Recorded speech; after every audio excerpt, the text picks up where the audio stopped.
Record done. Hmm.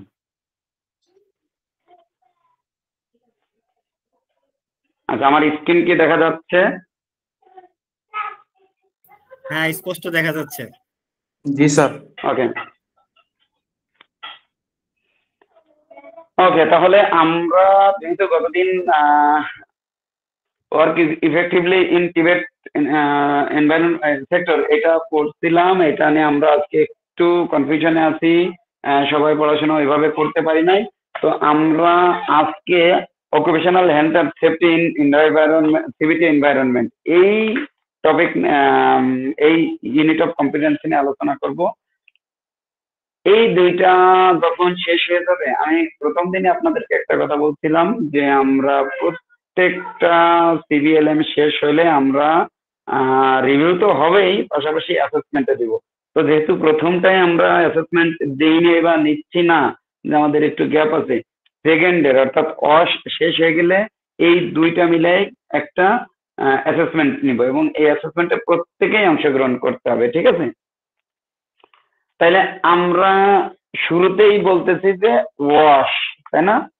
Occupational health and safety, apply occupational health and safety. আমাদের যে CVT and environment আছে, অর্থাৎ আমরা শুরু থেকে একটা কথা বলতে চাচ্ছি, আমরা হচ্ছে টেকনিক্যাল সেক্টরে আছি, সিভিটি টিবেট সিস্টেমে বা টিবেট সেক্টরে আছি। এই টিবেট সেক্টরে আমাদের একটা মোস্ট ইম্পর্টেন্ট পার্ট হচ্ছে ওয়াশ প্র্যাকটিস করা বা অ্যাপ্লাই করা। তাহলে এই ওয়াশ বলতে আসলে আমরা কি বুঝি? কেউ যদি একজন বলেন ওয়াশ জিনিসটা কি? স্যার, ওয়াশ হচ্ছে অকুপেশনাল সেফটি এন্ড হেলথ। কোনো কাজের ক্ষেত্রে আমাদের নিজের ব্যক্তি নিরাপত্তার জন্য যে কম্পোনেন্ট বা ইকুইপমেন্ট গুলা ব্যবহার করা হয় বা পরিধান করা হয়, এগুলাই হচ্ছে ওয়াশ স্যার, সংক্ষেপে। আচ্ছা, কেন ওয়াশ প্রয়োজন বা ইম্পর্টেন্ট কেন? স্যার, কাজে দুর্ঘটনা এড়ানোর জন্য ওয়াশটা প্রয়োজন স্যার। কাজের দুর্ঘটনা এড়ানোর জন্য ওয়াশটা প্রয়োজন। ওকে, তাহলে দেখেন আমরা মূলত আজকের এই সেশনে আলোচনা করব কি কি? Identify wash issue relating to work environment, control and report wash issue, conduct work safely, follow emergency response procedure, maintain and improve health and safety in the workplace. দেখেন এখানে প্রত্যেকটা বিষয় কিন্তু ওয়াশ নিয়ে। এই কারণেই আমি শুরুতেই আমাদের আলোচনার লার্নিং আউটকাম গুলো কি এটা বলার আগেই ওয়াশ কি জিনিস এটা আপনাদের কাছে জিজ্ঞেস করছি। তাহলে ওয়াশ নিয়েই সবকিছু, পুরো কথাটাই আজকে ওয়াশ নিয়ে হবে, যা কিছু বলবো সব ওয়াশ, ঠিক আছে? এখন আমরা ওই যে বললাম যে ওয়াশ, ওয়াশে শর্টকাটে বললে ওয়াশ, কিন্তু পুরোপুরি বললে অকুপেশনাল সেফটি অ্যান্ড হেলথ, অথবা আমরা অকুপেশনাল হেলথ আর সেফটিও বলতে পারি, দুই রকমই কারেক্ট। এখন তাহলে অকুপেশন জিনিসটা কি? কেউ একজন যদি বলতেন অকুপেশন কি জিনিস?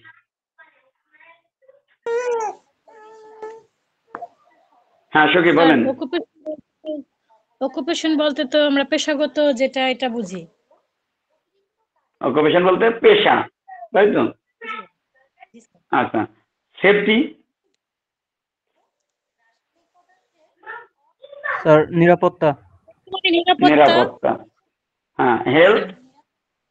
স্বাস্থ্য। স্বাস্থ্য।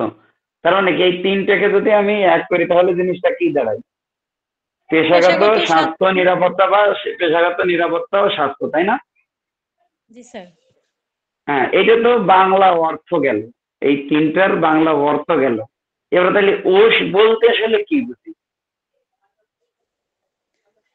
এই যে পেশাগত স্বাস্থ্য নিরাপত্তাকে আমরা বুঝি যেটা ওশ। না, এটা তো বাংলা অর্থ বললেন, আমি একেবারে একটু সুন্দর ভাষায় কেউ যদি একটু বোঝাইতে পারতেন। শারীরিক ঝুঁকি, মানসিক ঝুঁকি, এগুলো নিয়েই যেটা সেফটি হেলথে হয় যেটা। অন্য কেউ একটু বলতে পারবেন? অকুপেশনাল সেফটি অ্যান্ড হেলথ বলতে কি বুঝি আমরা নিজের ভাষায় বাংলায়?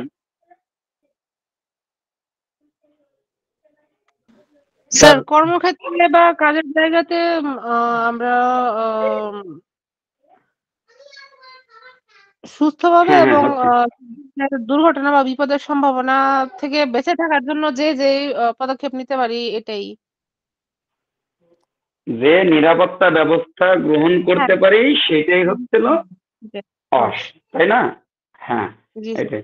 তাহলে ইম্পর্টেন্ট কেন? এটা অলরেডি একজন বলেই ফেলছে, the occupational health and safety must aim to prevent industrial accidents and diseases, তাই না? যে অবশ্যই কি করে, ইন্ডাস্ট্রিয়াল অ্যাক্সিডেন্ট এবং ডিজিজ থেকে প্রিভেন্ট করতে সহযোগিতা করে, তাই না? তারপরে কি আছে, recognise the connection between worker health and safety, ওয়ার্কারের হেলথ অ্যান্ড সেফটিকে রিকগনাইজ করে, তাই না? Work place and environment outside the work place, তার মানে কি যে শুধু যে ওয়ার্ক প্লেসে তা না, আউটসাইডের ওয়ার্ক প্লেসের আউটসাইডের যে এনভায়রনমেন্ট সেটা থেকেও নিজেকে রক্ষা করতে সহযোগিতা করে। এইটাই হচ্ছিল মূলত, এই কারণেই ওয়াশ প্রয়োজন, তাই না? তাহলে ওয়াশ ম্যানেজমেন্ট সিস্টেম একটা দরকার, তাই না? তো ওয়াশ ম্যানেজমেন্ট সিস্টেমটা কি দেখেন, ওয়াশ ম্যানেজমেন্ট সিস্টেমের কিছু এলিমেন্ট থাকতে হবে, কিছু এলিমেন্ট আছে, ঠিক আছে? আর ওয়াশ ম্যানেজমেন্ট সিস্টেম কি, যে কি যেভাবে ম্যানেজ করা যায়, যে সিস্টেমের মাধ্যমে আর কি সেফটিটা মেনটেন করা হয়, সেটি হচ্ছিল মূলত ওয়াশ ম্যানেজমেন্ট সিস্টেম। এখন এলিমেন্ট গুলো কি কি দেখেন, defining the wash strategy, planning, implementation and operation, checking and corrective action, management review, continual improvement. দেখছেন?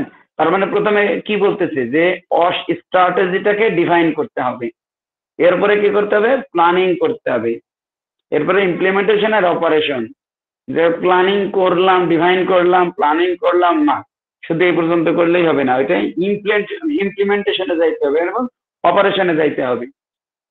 আমি একটা মনে করেন কাজ করতেছি, এই কাজে আমি ওয়াশ স্ট্র্যাটেজি কি এটা ডিফাইন করলাম, প্ল্যানিং ও করলাম যে হ্যাঁ তাহলে এই কাজটা করতে গেলে আমার এই ওয়াশ মেনে চলতে হবে, এই জিনিসগুলো করতে হবে, কিন্তু বাস্তবে দেখতেছি যে কাজ করতেছে স্যান্ডেল পাই দিয়ে কাজ করতেছে, তাহলে কি ইমপ্লিমেন্টেশন হলো, অপারেশন হলো? ডেফিনেটলি হলো না। তাহলে আমার ইমপ্লিমেন্টেশনে যেতে হবে। এখন ইমপ্লিমেন্টেশনে যাওয়ার পরেও অনেক সময় দেখা যায় যে ওই কাজটা প্রপারলি হচ্ছে না বা ওয়াশটা প্রপারলি মেনটেন হচ্ছে না, এই জন্য কি করতে হবে, চেকও করতে হবে যে আসলে প্রপারলি মেনটেন হচ্ছে কি না। এই কারণে দেখেন চেকিং এন্ড কারেক্টিভ অ্যাকশন, যে যখন দেখতেছি যে না এই জায়গাটাতে তো আসলে যে একটা কাজ করতেছি, আমরা জানি যে সাপোজ পায়ের সেফটির জন্য সেফটি শু ব্যবহার করতে হবে। এখন আমি ইলেকট্রিক্যাল কাজ করতেছি কিন্তু আমি সেফটি শু ব্যবহার করতেছি হচ্ছে ওই স্টিলের, কাজ হবে? তাহলে এটাকে আমার এই কাজের জন্য যে ধরনের সেফটি শু ইউজ করতে হবে, আমার সেইটা ইউজ করা, কারেক্টিভ অ্যাকশন নেওয়া, সেটা নিতে হবে, ঠিক আছে? এরপরে আছে কি ম্যানেজমেন্ট রিভিউ।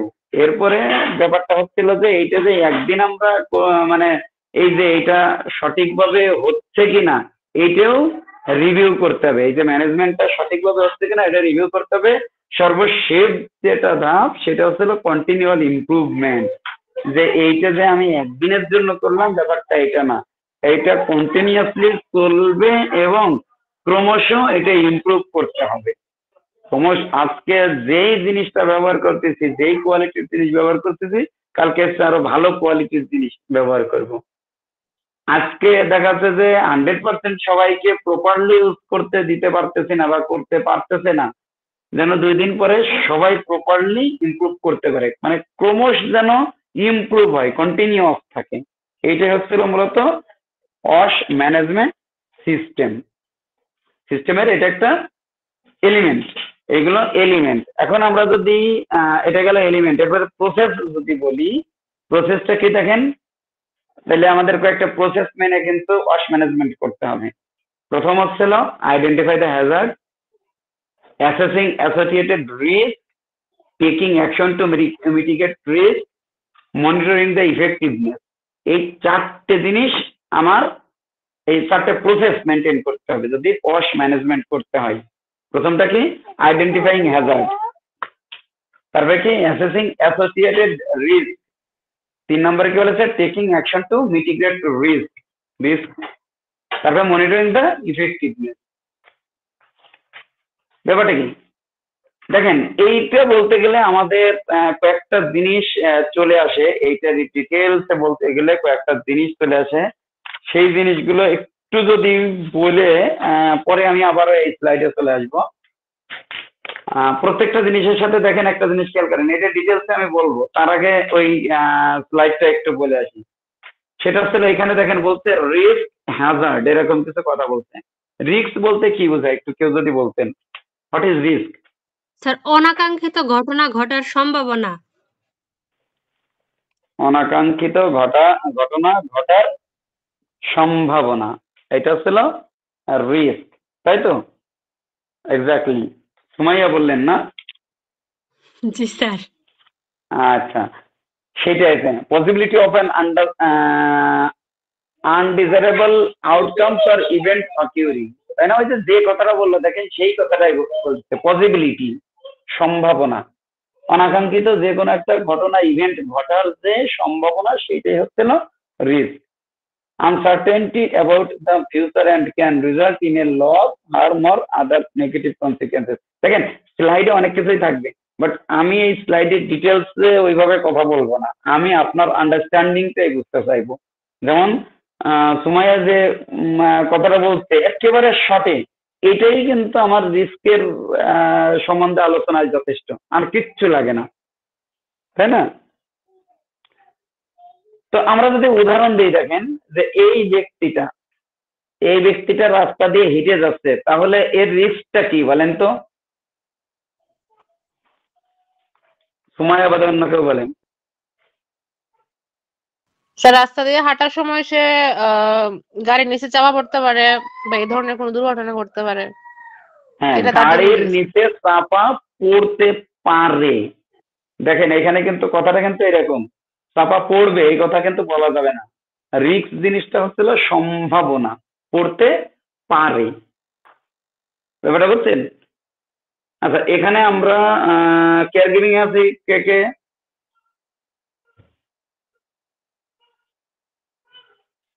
স্যার, আমি বাদে প্রায় সবাই কেয়ার গিভিং এ আছে।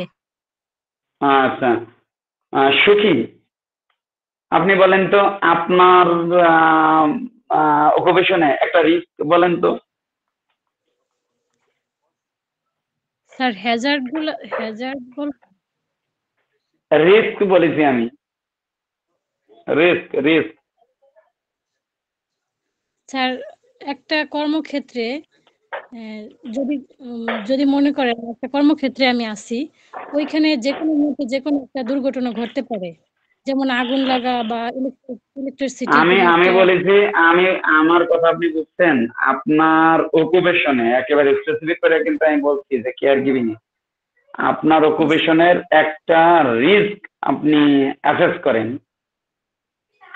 আমি দেখেন আমার প্রথম কথাটা কি ছিল? Identifying Hazard. প্রথম কথা হচ্ছিল আমাদের হ্যাজার্ড আইডেন্টিফাই করতে হবে। আমি কিন্তু হ্যাজার্ডের আলোচনায় যাইনি, আমি রিস্ক নিয়ে কথা বলতেছি সরাসরি। তারপরে গেছে অ্যাসেসিং অ্যাসোসিয়েটেড রিস্ক, যে ওই প্রথমে হ্যাজার্ড আইডেন্টিফাই করতে হবে, তারপরে ওই হ্যাজার্ডের সাথে অ্যাসোসিয়েট যে রিস্কটা আছে সেই রিস্কটাকে অ্যাসেস করতে হবে, তাই বলছে না? তো আমি এই রিস্কটাকে অ্যাসেস করতে বলেছি আপনাকে, যে আপনার অকুপেশনে রিস্ক কি রিস্ক আছে সেইটা একটু অ্যাসেস করেন। একটা রিস্কের নাম বলবেন, হ্যাজার্ড পরে যাব।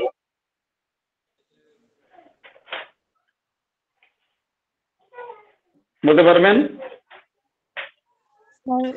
কোনটা বলবো আমি বুঝতে পারতেছিলাম না।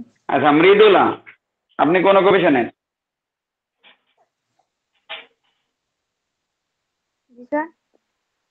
মৃদুলা, আপনি কোন অকুপেশনের? কেয়ার গিভিং এর লেভেল 2 তে ছিলাম। কেয়ার গিভিং এর আমার লেভেল টেবিল দরকার নেই, আমার হচ্ছিল অকুপেশনটা দরকার।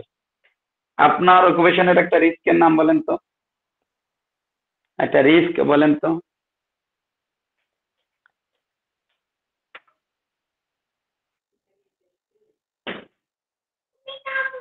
বলতে পারবেন? আচ্ছা, রেজওয়ান। জি স্যার। হ্যাঁ, আপনি কোন অকুপেশনে? Sir electrical. Electrical, very good. এই তো আলাদা একটা পাইছি। ওকে, তাহলে ইলেকট্রিক্যালের একটা রিস্ক বলেন তো। হ্যাঁ, ইলেকট্রিক্যালের স্যার যেমন হতে পারে কোনো খোলামেলা বা অস্থির তারের সংস্পর্শে আসা, যা বিদ্যুৎ শক বা আঘাতের কারণে হতে পারে স্যার, এরকম। আর যেমন হতে পারে বিদ্যুৎ সংযোগ থাকা যন্ত্রপাতি মেরামতের সময় নিরাপত্তা গ্লাভস ব্যবহার না করা, এটাও স্যার একটা রিস্ক, না আশঙ্কাজনক কি স্যার। কারণ, আমি ভাই আপনাদেরকে আমি একটা জিনিস মানে বোঝাইতে পারতেছি না, সেটা হচ্ছে আমি কিন্তু কারণ বা কি কারণে হতে পারে, তার হ্যাজার্ডটা কি, এইটা আমি কিন্তু জিজ্ঞেস করতেছি না, আমি জিজ্ঞেস করতেছি রিস্ক কি।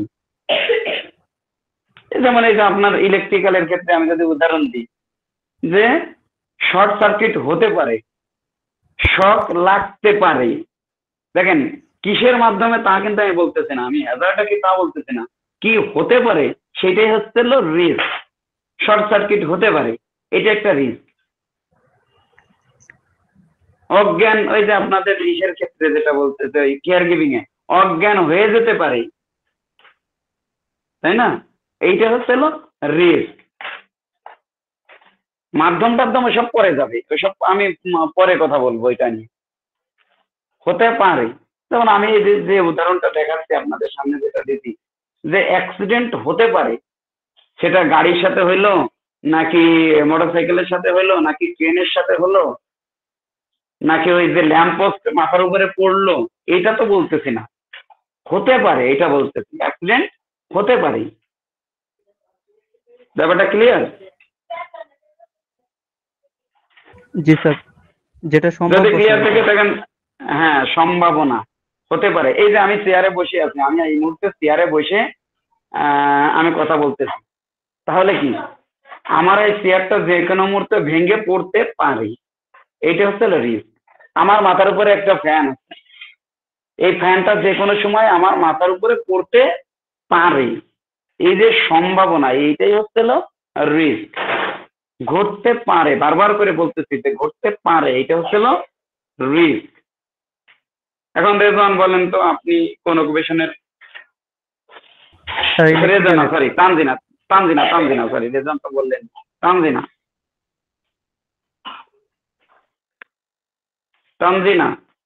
শুনতে পাচ্ছেন?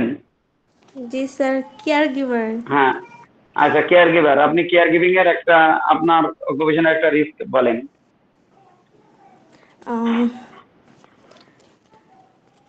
স্যার এমনও তো হতে পারে ভারী কোনো রোগীকে উঠানামা করার সময় হাড়ে আঘাত পাওয়া যেতে পারে।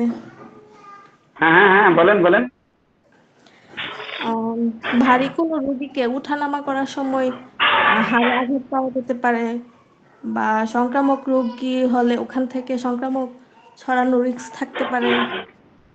হ্যাঁ অবশ্যই এগুলো রিস্ক হতে পারে, হবে এটা তো বলতে পারতেছেন না আপনি, হতে পারে, এক্স্যাক্টলি। এবার এবার অন্য আর কে বলবেন? আশাবুল, আপনি কোন অকুপেশনে? আমি বলবো স্যার আমি আইটি সাপোর্ট আর কম্পিউটার অপারেশন। ওকে, কম্পিউটার অপারেশনে আপনার কি রিস্ক আছে বলেন? স্যার হঠাৎ করে পিসি থেকে শর্ট লাগতে পারে, বা ফাইল পিসি থেকে শর্ট লাগতে পারে। ওকে, আর ওখানে সাউন্ড হচ্ছে, স্যার ফাইল সেভ না করতে নাও মনে পড়তে পারে। ওকে, আচ্ছা স্যার আরেকজন কে যেন বলতে চাচ্ছিলেন, আর আমি বলবো হ্যাঁ হ্যাঁ বলেন। তার কোনো রোগীর হঠাৎ মনে করেন ব্লাড সুগার কমে গেলে বা বেড়ে গেলে, বেড়েও যেতে পারে বা কমেও যেতে পারে, তখন তো একটা ঝুঁকি হতে পারে। বুঝতে পারি না এই কথাটা, মৃদুলা বুঝতে পারি না এই কথাটা। তার কোনো রোগীর ব্লাড সুগার কমে যাওয়া বা বেড়ে যাওয়া, এটাও তো একটা ঝুঁকি হতে পারে। কমে যেতে পারে, তাই তো? ব্লাড সুগার কমে যেতে পারে, এটা বলতেছেন? জি স্যার। এটা কমে যেতে পারে, এটাও ঝুঁকি? এটা কি আসলে ঝুঁকি? স্যার ব্লাড সুগার তো সচরাচর কমে বাড়ে, এমন এটা কি ঝুঁকির মধ্যে পড়ে? না, বেশি বেশি কমে গেলে তখন রোগী তো হঠাৎ করে মানে সেন্সলেসের মতো অবস্থা হয়ে যায়। হ্যাঁ, এই যে কমে যাওয়ার ফলে যে ঘটনা ঘটতে পারে সেটা কমে যেতে পারে, এটা না, যে কমে গেলে বা বেড়ে গেলে যে ঘটনাটা ঘটে সেটা হচ্ছিল ঝুঁকি। জি স্যার। বুঝতে পারছেন? তাহলে কমে গেলে কি হতে পারে সেটা বলেন। রোগী মানে হঠাৎ মানে অজ্ঞান হওয়ার একটা প্রবণতা থাকে। অজ্ঞান হয়ে যেতে পারে, অজ্ঞান রাইট। না মানে এইটাই, অজ্ঞান হতে পারে। এই যে রোগী অজ্ঞান হয়ে যেতে পারে, এইটা হচ্ছিল ঝুঁকি। বাট ওই যে যেটা আপনি বললেন যে কি বলে ইয়ে কমে যাওয়া বা বেড়ে কমে যাওয়া, যাওয়া। এইটা ঝুঁকি না। হ্যাঁ, মানে এইটা ধরেন এইটা কমে যাওয়ার পরে ঝুঁকি না। এখন আসেন, ক্লিয়ার হয়ে যাবে, আরো ক্লিয়ার হয়ে যাবে যখন আমি হ্যাজার্ড বলবো। হ্যাজার্ড জিনিসটা কি? হ্যাজার্ড হচ্ছে এলো যার মাধ্যমে ওই ঘটনা ঘটার সম্ভাবনা আছে, সেটাই হচ্ছে এলো hazard. Anything or anyone that can harm or cause ill health to a person. একজন ব্যক্তির যার মাধ্যমে, যেই বস্তুর মাধ্যমে ওই ঘটনাটা ঘটার সম্ভাবনা আছে। একটু আগে আমি যখন বলতেছিলাম যে আমি চেয়ারে বসে আছি, চেয়ার ভেঙে পড়তে পারে, তাহলে হ্যাজার্ড এখানে কি? চেয়ার। আমি বললাম কি আমার উপরে ফ্যান ঘুরতেছে, ফ্যানটা আমার মাথার উপরে পড়তে পারে, তাহলে ওই ফ্যানটা হচ্ছিল হ্যাজার্ড। একটু আগে ওই যে বলতেছিল যে শর্ট সার্কিট হতে পারে কিসের মাধ্যমে? ওই বিদ্যুতের মাধ্যমে, তাহলে বিদ্যুৎটা হচ্ছিল হ্যাজার্ড। তারপরে এই যে আপনি একটু আগে বললাম যে অজ্ঞান হয়ে যেতে পারে, কিসের মাধ্যমে অজ্ঞান হয়ে যেতে পারে? যে ব্লাডের ওই যে ইয়েটা সার্কুলেশন সম্ভবত, তাই না? কম বা বেশি হলে, তাহলে ওই যে ব্লাড সার্কুলেশন, এটা হচ্ছিল hazard. Are you clear everyone? জি স্যার, ক্লিয়ার। হ্যাঁ, দেখেন আমি এই যে একটু আগে যে উদাহরণটা দিচ্ছি, উদাহরণটাই কি ছিল? অ্যাক্সিডেন্ট হতে পারে, তাই না? মানে ওই যে সেটাই তো বলছিলাম, তাই না? গাড়ি চাপা পড়তে পারে, তাহলে এখানে হ্যাজার্ডটা কি ছিল? স্যার গাড়িটা। এইখানে দেখেন, এইটাই যদি আমি দেখি, দেখতে পাচ্ছি আমরা সবাই, এখানে পড়তে পারে কিসের মাধ্যমে? ওই যে একটা প্রাইভেটের মাধ্যমে, সেই প্রাইভেটটাই হচ্ছিল হ্যাজার্ড। ব্যাপারটা ক্লিয়ার? এরপরে কি দেখেন, অ্যাক্সিডেন্ট। অ্যাক্সিডেন্ট জিনিসটা কি? যদি ঘটে যায়, যদি আমরা প্রথমে বলছি ঘটার সম্ভাবনা, যার মাধ্যমে ঘটতেছে সেটা হচ্ছে হ্যাজার্ড। আর যদি ঘটে যায় সেটা হচ্ছিল accident. It happens without being plan. কোনো প্ল্যান ছাড়াই যখন ঘটে যাবে বা হঠাৎ করে ঘটে যাবে উইদাউট ওয়ার্নিং, কোনো ওয়ার্নিং দিবে না আপনাকে, সেটি হচ্ছিল অ্যাক্সিডেন্ট। এই যে দেখেন, গাড়ি আপনাকে চাপা দিয়ে দিচ্ছে, তার মানে অ্যাক্সিডেন্ট হয়ে গেছে। আমার মাথার উপরে ভ্যান পড়েছে, আমার মাথাটা ফেটে গেছে, অ্যাক্সিডেন্ট হয়ে গেছে। তার মানে দেখছেন, তিনটে একে অপরের সাথে ওতপ্রোতভাবে জড়িত। আমার হ্যাজার্ড যদি না থাকে তাহলে আপনার রিস্ক থাকবে না, আর রিস্ক না থাকলে অ্যাক্সিডেন্ট হওয়ার কোনো সম্ভাবনা নাই। এটা সবাই ক্লিয়ার? দেখেন তো,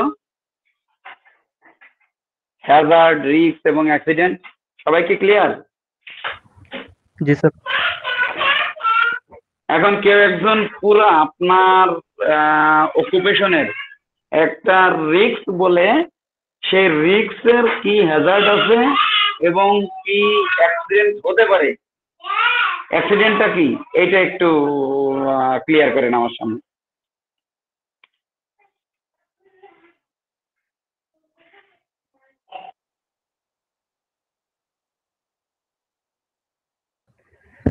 স্যার, হ্যাজার্ড হচ্ছে যার মাধ্যমে ওই ঘটনা ঘটার সম্ভাবনা আছে, এটা মূলত হচ্ছে হ্যাজার্ড।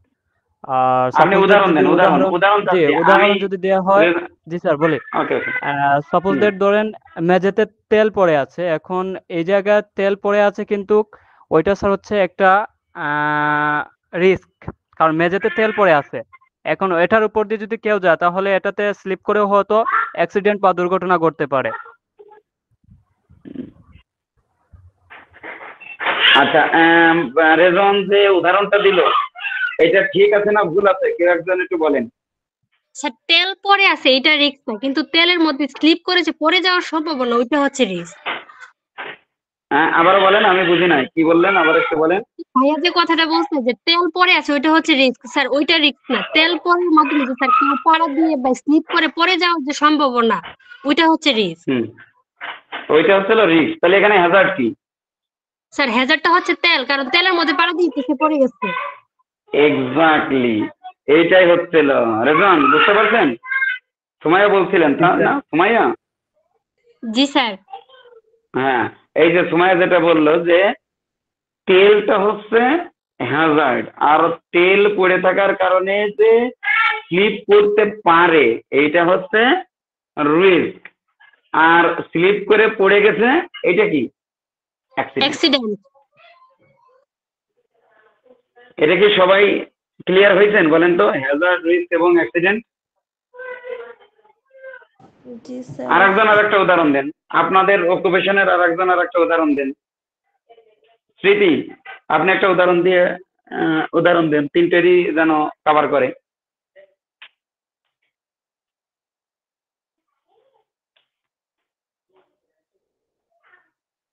স্মৃতি, আপনি কি শুনতে পাচ্ছেন?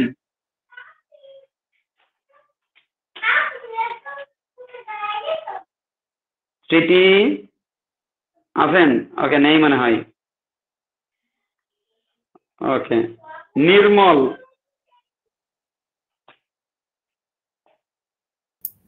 জি স্যার, শুনতে পাচ্ছি। আপনি কোন অকুপেশনে? স্যার আমি ডিজিটাল মার্কেটিং। ডিজিটাল মার্কেটিং, ওকে, ভেরি গুড। এই যে আমরা আরেকটাও পেয়ে গেছি, ডিজিটাল মার্কেটিং লেভেল 4 এর লোক, তাই না? জি স্যার, বুঝি নাই। বলতেছি আপনারা তো সরাসরি লেভেল 4 দেন। জি স্যার। 1 2 3 কে। হ্যাঁ হ্যাঁ, ডিজিটাল মার্কেটিং লেভেল 4 দিয়ে ফেলছি, কমপ্লিট করে ফেলছি। আমি তো সেটাই বলতেছি যে আপনারা হচ্ছে ডাইরেক্ট লেভেল 4 দেওয়া। ওকে, জি তাহলে ডিজিটাল মার্কেটিং সেক্টরে, সেক্টর না অকুপেশন, জি আপনার অকুপেশনের একটা রিস্ক বলেন, যেটা রিস্ক, অ্যাক্সিডেন্ট এবং হ্যাজার্ড তিনটাই আসবে, তিনটাই উদাহরণ দিবেন একটু। জি স্যার, এটা এমন হতে পারে কাজ করতে যে দে। স্যার এটা এমন হতে পারে যে আমার সোশ্যাল মিডিয়া প্ল্যাটফর্ম, সেই সোশ্যাল মিডিয়া প্ল্যাটফর্ম গুলা হ্যাকিং এর শিকার। তো সোশ্যাল মিডিয়া প্ল্যাটফর্মটা যখন এক হবে তখন সেটা হবে আমার, সোশ্যাল মিডিয়াটা হবে আমার হ্যাজার্ড, আর যখন হ্যাকিং হয়ে যাবে সেটা হবে অ্যাক্সিডেন্ট। আর আরেকটা হচ্ছে স্যার রিস্ক। এখানে রিস্ক কি? রিস্কটা হবে আমার সোশ্যাল মিডিয়া প্ল্যাটফর্মটা হ্যাকিং এর শিকার হতে পারে, সেটা হচ্ছে রিস্ক। হ্যাকিং এর শিকার হতে পারে, হ্যাঁ, এইটা হচ্ছিল রিস্ক। তাহলে হ্যাজার্ড হচ্ছিল সোশ্যাল মিডিয়াটা, তাই তো? আর হচ্ছিল হয়ে গেছে, হ্যাকিং হয়ে গেছে, এটা হচ্ছে অ্যাক্সিডেন্ট। অ্যাক্সিডেন্ট। ফ্যান্টাস্টিক একটা উদাহরণ দিচ্ছেন। সবাই কি ক্লিয়ার? এখনো পর্যন্ত ক্লিয়ার না কে বলেন?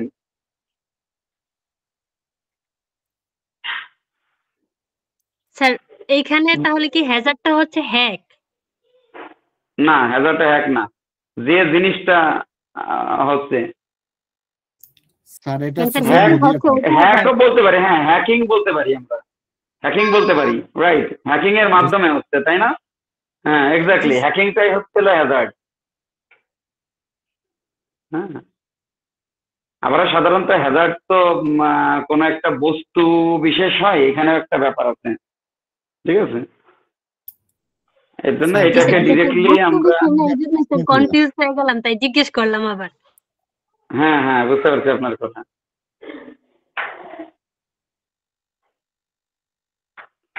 আর কারোর কোনো কনফিউশন আছে? যদি না থাকে তাহলে আমরা সেই মূল সেই জায়গায় চলে যাব। এখন দেখেন, তাইলে আমরা এখানেই আসি যে প্রসেসটা ছিল আমাদের আইডেন্টিফাইং দ্য হ্যাজার্ড। তাহলে আমাদের প্রথমে আইডেন্টিফাই করতে হবে হ্যাজার্ডটা কিসের মাধ্যমে হচ্ছে, যেটা অলরেডি আমরা এখানে ওই যে যেমন ওই যে পা পিছলানোর কথাটা যেটা বললাম, এটা আইডেন্টিফাই করছি কি, যে তেল বা মোবিল ওইটা হচ্ছিল হ্যাজার্ড। অ্যাসেসিং অ্যাসোসিয়েটেড রিস্কটা আমরা আইডেন্টিফাই করছি, অ্যাসেসিং করছি, সেটা কি, যে এখানে স্লিপ করে যেতে পারে। তাহলে taking action to mitigate risk, তার মানে কি করতে হবে, যে ওই যে ওইখানে যাতে এই দুর্ঘটনাটা ঘটতে না পারে এইটা অ্যাকশন নিতে হবে। তার মানে অ্যাকশন নেওয়া মানে কি, যে ওইখানে যে তেলটা পড়ে আছে ওইটা পরিষ্কার করতে হবে, পরিষ্কার করতে হবে, তাই না? আমাকে শুনতে পাচ্ছেন? জি স্যার। আচ্ছা, তাহলে ওইটা পরিষ্কার করতে হবে। তারপরে কি বলছে, মনিটরিংটা ইফেক্টিভনেস। এরপরে শুধু যে আমি পরিষ্কার করে ফেললাম ব্যাপারটা এই জায়গায় রাখলেই হবে না, ওর ইফেক্টিভনেসটা কি, আসলে এর পরেও আমি পরিষ্কার করছি তারপরেও স্লিপ করতেছে কিনা এইটাও মনিটরিং এর উপরে রাখতে হবে। ব্যাপারটা বুঝছেন? এইটা হচ্ছিল ওয়াশ ম্যানেজমেন্টের প্রসেস। আর ওয়াশ স্ট্যান্ডার্ড আছে, একটা ওয়াশ স্ট্যান্ডার্ড আছে। এই যে আমি যে জিনিসগুলো বললাম, যে প্রথমে আমি বলছিলাম কি element of wash management very important, মুখস্থ রাখতে হবে, একেবারে মুখস্থ থাকবে। তারপরে কি প্রসেস অফ ওয়াশ ম্যানেজমেন্ট মুখস্থ থাকবে, ওয়াশ স্ট্যান্ডার্ড মুখস্থ থাকবে। ওয়াশ স্ট্যান্ডার্ডটা কি, আইডেন্টিফাই দ্য হ্যাজার্ড। মুখস্থ মানে কি, মুখস্থ মানে এরকম যে টেকনিক্যালি মুখস্থ করতে হবে, সিরিয়াল বাই সিরিয়াল যখন একটা একটা করে আসবে অটোমেটিক কিন্তু মুখস্থ হয়ে যাবে। আপনি যদি মানে নর্মালি মুখস্থ করতে চান সারাদিন পড়ে যাবেন, মুখস্থ হবে না।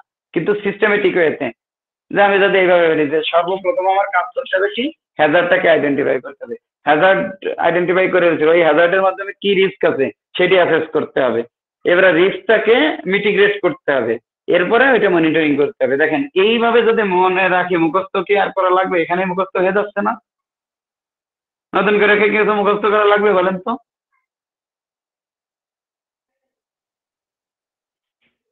কথা বলে না কেউ। স্যার কি বলছেন বুঝি নাই। স্যার সিস্টেমেটিক্যালি করলে আমাদের আর মুখস্থ করার দরকার পড়বে না, আমরা এমনিতেই মেমোরাইজ করে ফেলতে পারবো।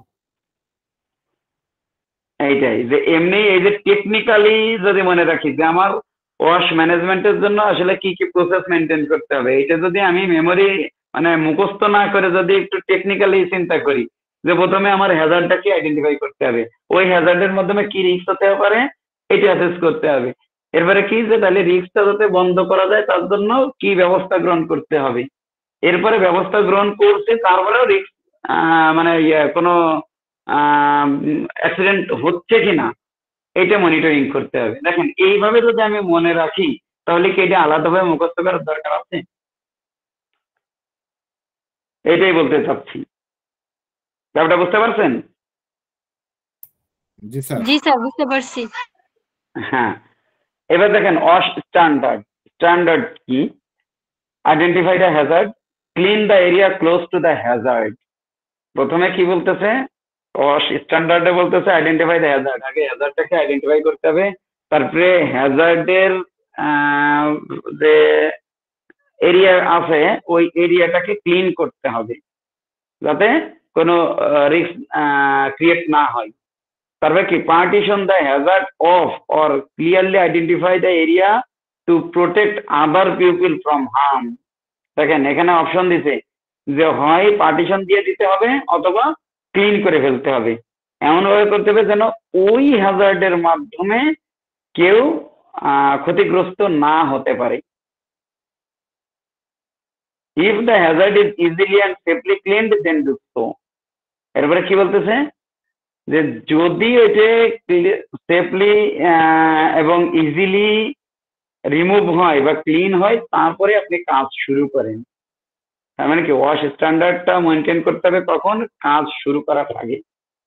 আমি চাইলেই যে আমরা যেটা করি যে একেবারে মোটামুটি একটা জব করতে দেওয়া হয়েছে, জবটা শুরু করে দিচ্ছি, আশেপাশে কি আছে না আছে, কি রিস্ক আছে, কি হ্যাজার্ড আছে, এত দেখা দেখির কোনো দরকার নেই, আমরা মোটামুটি কাজ শুরু করে দিচ্ছি। নো, এটা ম্যানেজমেন্ট সিস্টেম না। ওয়াশ ম্যানেজমেন্ট সিস্টেমের ওয়াশ স্ট্যান্ডার্ড বলতেছে যে প্রথমে আমাকে আইডেন্টিফাই করতে হবে, এরপরে ক্লিন করতে হবে, ক্লিন করার পর যদি দেখি যে হ্যাঁ এখন কাজ করার মতন পরিবেশ তৈরি হয়েছে তখনই আমাদের কাজ শুরু করতে হবে। এইভাবে যদি আমরা সিকোয়েন্স গুলো মেনটেন করি তাহলে কিন্তু এটা মুখস্থ করা লাগবে না, এটি অটোমেটিক্যালি আমরা করতে পারবো। এবং সবচেয়ে বড় কথা আমি বলবো, আমি কেন আপনাদের কাছে উদাহরণ জিজ্ঞেস করতেছি, এই উদাহরণটাই সুবিধা হচ্ছে, আপনি যখন একটা উদাহরণ মনে রাখবেন, তখন কি হবে, ওই উদাহরণের সাথে এইগুলো অ্যালাইন করতে পারবেন যে এই কাজটা আমার কিভাবে করতে হবে। তখন আপনার আর মুখস্থ করা লাগতেছে না, ওই উদাহরণ দিয়েই কিন্তু আপনার এই জিনিসগুলো ইজিলি আপনি বর্ণনা করতে পারতেছেন।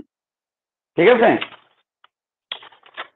তাহলে আমরা এখানে কস্ট ম্যানেজমেন্ট সিস্টেমটা জানলাম, আমরা জানলাম হচ্ছে রিস্ক গুলো কি কি, আমাদের হ্যাজার্ড কি, মূলত হ্যাজার্ডের কারণেই এই রিস্ক তৈরি হয়, তাই না? তো পৃথিবীতে এখনো পর্যন্ত কোনো রিস্কই 100% রিমুভ করা পসিবল না। আমরা কি করি, রিমুভ করার জন্য কিছু স্টেপ গ্রহণ করি, পদক্ষেপ গ্রহণ করি। যেমন আমি যে চেয়ারটায় বসে আছি, একটু আগে যে উদাহরণটা দিলাম যে চেয়ারটায় বসে আছি, তাহলে এই চেয়ারটাকে শক্ত করে বানানো হয়েছে, ভালো মানের রড বা ভালো মানের কি বলে যে ওয়েল্ডিং করা হয়েছে, যাতে ভেঙে পড়ে যেতে না পারে। আমার যে একটু আগে ফ্যানের কথা বলতেছিলাম, ফ্যানটাকে খুব শক্ত করে নাটটা লাগানো হয়েছে, তাই না? তারপরেও কি এটা রিস্ক থাকে না? মেনটেন করতেছে, সবকিছু ঠিক আছে, তারপরেও অ্যাক্সিডেন্ট হতে পারে। ঠিক আছে, অ্যাক্সিডেন্ট এই জন্য বলি যে অ্যাক্সিডেন্টকে কখনোই 100% রিমুভ করা যায় না, অ্যাক্সিডেন্ট বা রিস্ককে 100% রিমুভ করা যায় না।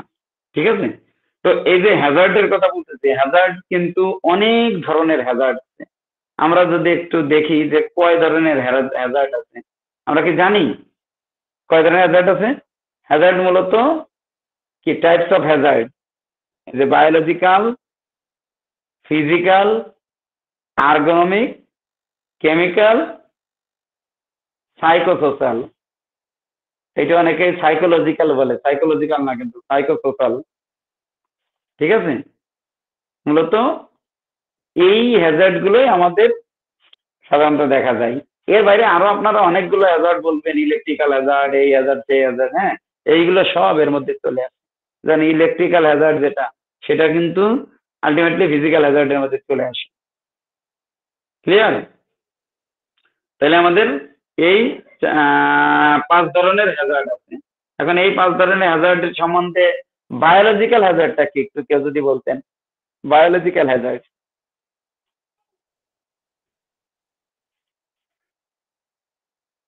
স্যার কে বলতে পারবেন? পশু পাখির মাধ্যমে যে হ্যাজার্ড গুলা ঘটে থাকে ওইগুলা বায়োলজিক্যাল হ্যাজার্ড। যে হ্যাজার্ড গুলো ঘটে থাকে তাই নাকি? যে যে না স্যার, রিস্ক বলছি থাকে স্যার কীট পতঙ্গ, হ্যাজার্ডটা কি? পোকামাকড় দ্বারা। হ্যাঁ, ওই পোকামাকড়টাই তো হ্যাজার্ড, যার মাধ্যমে আমরা একটু আগে দেখেন, একটু আগে আমরা হ্যাজার্ড কি জিনিস বলে আসছি, যার মাধ্যমে দুর্ঘটনা ঘটার সম্ভাবনা, ওই মাধ্যমটা হচ্ছিল হ্যাজার্ড, তাই বলছিলাম না? তাহলে আপনি কীট পতঙ্গের মাধ্যমে বলতেছেন, তার মানে কি কীট পতঙ্গটাই তো হ্যাজার্ড হবে তাহলে এখানে। জি স্যার, ওইটাই বলতেছিলাম আর কি স্যার। হ্যাঁ, তাহলে কথাটা কিন্তু আপনি যে রিস্ক বলে ফেলছিলেন। দেখেন বায়োলজিক্যাল হ্যাজার্ড কি? Biological Hazard that can impact A workers health include animals and insects, virus, bacteria, blood and bodies fluids, dust, mould, spores and কি সার্টেইন টাইপস অফ প্লান্টস। অর্থাৎ এই যে একটু আগে আপা যেটা বললো যে ভাইরাস, ব্যাকটেরিয়া, তারপরে হচ্ছে বিভিন্ন ধরনের ইনসেক্ট, হ্যাঁ, অর্থাৎ এক কথা হচ্ছে আমি যদি বলি এনিম্যাল জাতীয় কোনো কিছু, মানে জীব, জীব বাট সরাসরি জীব না, জীব ও অনুজীব, এই ধরনের যেসব ইয়েগুলো আছে সেইগুলো থেকে মানে এইগুলোই হচ্ছে বায়োলজিক্যাল হ্যাজার্ড। এক্সাম্পল স্বরূপ আমি যে দেখেন কয়েকটা দেখাইছি, bacteria, virus, fungi, insect, animals, mould, east, এগুলো সবই হচ্ছে বায়োলজিক্যাল হ্যাজার্ড। এরপরে কি ফিজিক্যাল হ্যাজার্ড? ফিজিক্যাল হ্যাজার্ডটা কি? ফিজিক্যাল হ্যাজার্ডটা কি? আগুন, তাপ, ঠান্ডা, ভাঙা রাস্তা, মেশিন, যন্ত্রপাতি ইত্যাদির মাধ্যমে যেই হ্যাজার্ড হতে পারে সেটা ফিজিক্যাল হ্যাজার্ডের মধ্যে পড়ে। আচ্ছা, অন্য কেউ একটু আরো ক্লিয়ার করে যদি বলতেন। হয়েছে, ওনারটা হয়েছে, কাছাকাছি, বাট আরো একটু ক্লিয়ার করে কেউ যদি বলতে পারতেন ফিজিক্যাল হ্যাজার্ড। স্যার যে কোনো মাধ্যমে যেটা মানুষের শরীরে সরাসরি আক্রান্ত হয় ওইটা ফিজিক্যাল হ্যাজার্ড। এক্স্যাক্টলি, একেবারে পারফেক্ট অ্যান্সারটা দিচ্ছেন আপনি, আর কারো কাছে শুনবো না। এইটাই, কোনো বস্তু বা কোনো মাধ্যমে যদি সরাসরি মানুষের শরীরের উপর প্রভাব পড়ে সেইটাই হচ্ছিল physical Hazard. Physical hazard in OSH referred to the potential risk that can cause physical harm or injury to workers due to physical agents, factors or conditions present in the workplace. ব্যাপারটা বুঝছেন? সরাসরি শরীরের উপরে effect করতেছে এরকম, যেমন এই যে floor, slippery surface, stair, ladder, fire, falling object যত আছে, যদি ভাই যে স্লিপারি স্টেয়ার বলে ফেলেছি, এটাও কিন্তু ফলিং অবজেক্ট, তাই না? ল্যাডার যেটা, এটাও তো ফলিং অবজেক্ট, ঠিক আছে? লিফটিং, পুশিং, পুলিং, নয়েজ, এই যে দেখেন অনেকেই কিন্তু এই জিনিসটা বলবে যে নয়েজ, ভাইব্রেশন, রেডিয়েশন, এগুলো কিন্তু সরাসরি শরীরের উপর ইফেক্ট করে, তাই না? এগুলো physical Hazard. Poor lighting, ventilation, যদি ভেন্টিলেশন সিস্টেম ভালো না হয় তাহলে কি হবে? আমাদের শরীরে নানা রকম রোগ ব্যাধি শুরু হবে। পুয়ার লাইটিং আমাদের চোখের উপর ক্ষতি সাধন করবে, তাই না? নয়েজ আমাদের কানের ক্ষতি সাধন করবে, তাই না? তো এইগুলো কি আমার সরাসরিই কিন্তু সরাসরি শরীরের উপর ইফেক্ট করতেছে। যেই হ্যাজার্ড গুলো সরাসরি মানুষের শরীরের উপর ইফেক্ট করে সেটা হচ্ছে না ফিজিক্যাল হ্যাজার্ড। একেবারে মানে এটা মনে হয় কে বলছিল যেন, সুমাইয়া? জি স্যার। তাহলে এটাই কিন্তু ফিজিক্যাল হ্যাজার্ড। আর মনে হয় না যে ফিজিক্যাল হ্যাজার্ড নিয়ে কোনো উদাহরণ টানার দরকার আছে, কোনো কিছু বলার আছে। এরপরে কি বলি, তাহলে আমাদের কি কি ছিল যেন? প্রথমে ছিল বায়োলজিক্যাল হ্যাজার্ড, তারপরে ছিল ফিজিক্যাল হ্যাজার্ড, তারপরে কি ছিল? আর্গোনমিক হ্যাজার্ড, তাই না? হ্যাঁ, আর্গোনমিক হ্যাজার্ড। আর্গোনমিক হ্যাজার্ডটা কি যদি কেউ বলতেন? ইয়ে বাদে, সুমাইয়া বাদে।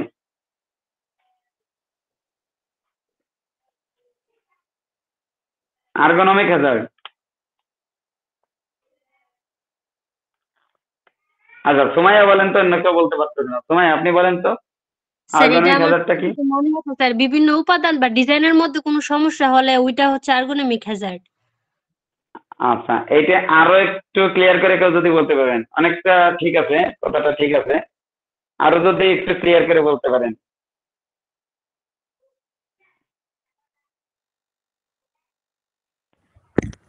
ঠিক আছে স্যার, আর্গোনমিক হ্যাজার্ড হচ্ছে কাজ করার পদ্ধতি, কর্মস্থলের নকশা অথবা সরঞ্জাম ব্যবহারের ফলে শরীরের উপর যে নেতিবাচক বা কোনো দুর্ঘটনা ঘটতে পারে, এটা স্যার।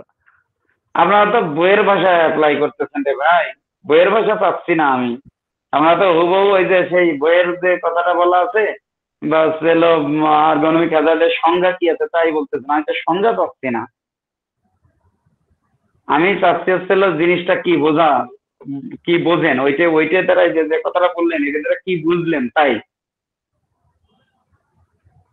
সংজ্ঞায় তো ওইটাই দেওয়া আছে, আপনি যে কথাটা বললেন সেটাই আসলে সংজ্ঞা দেওয়া আছে, বাট আমি তো সংজ্ঞা পাচ্ছি না স্যার।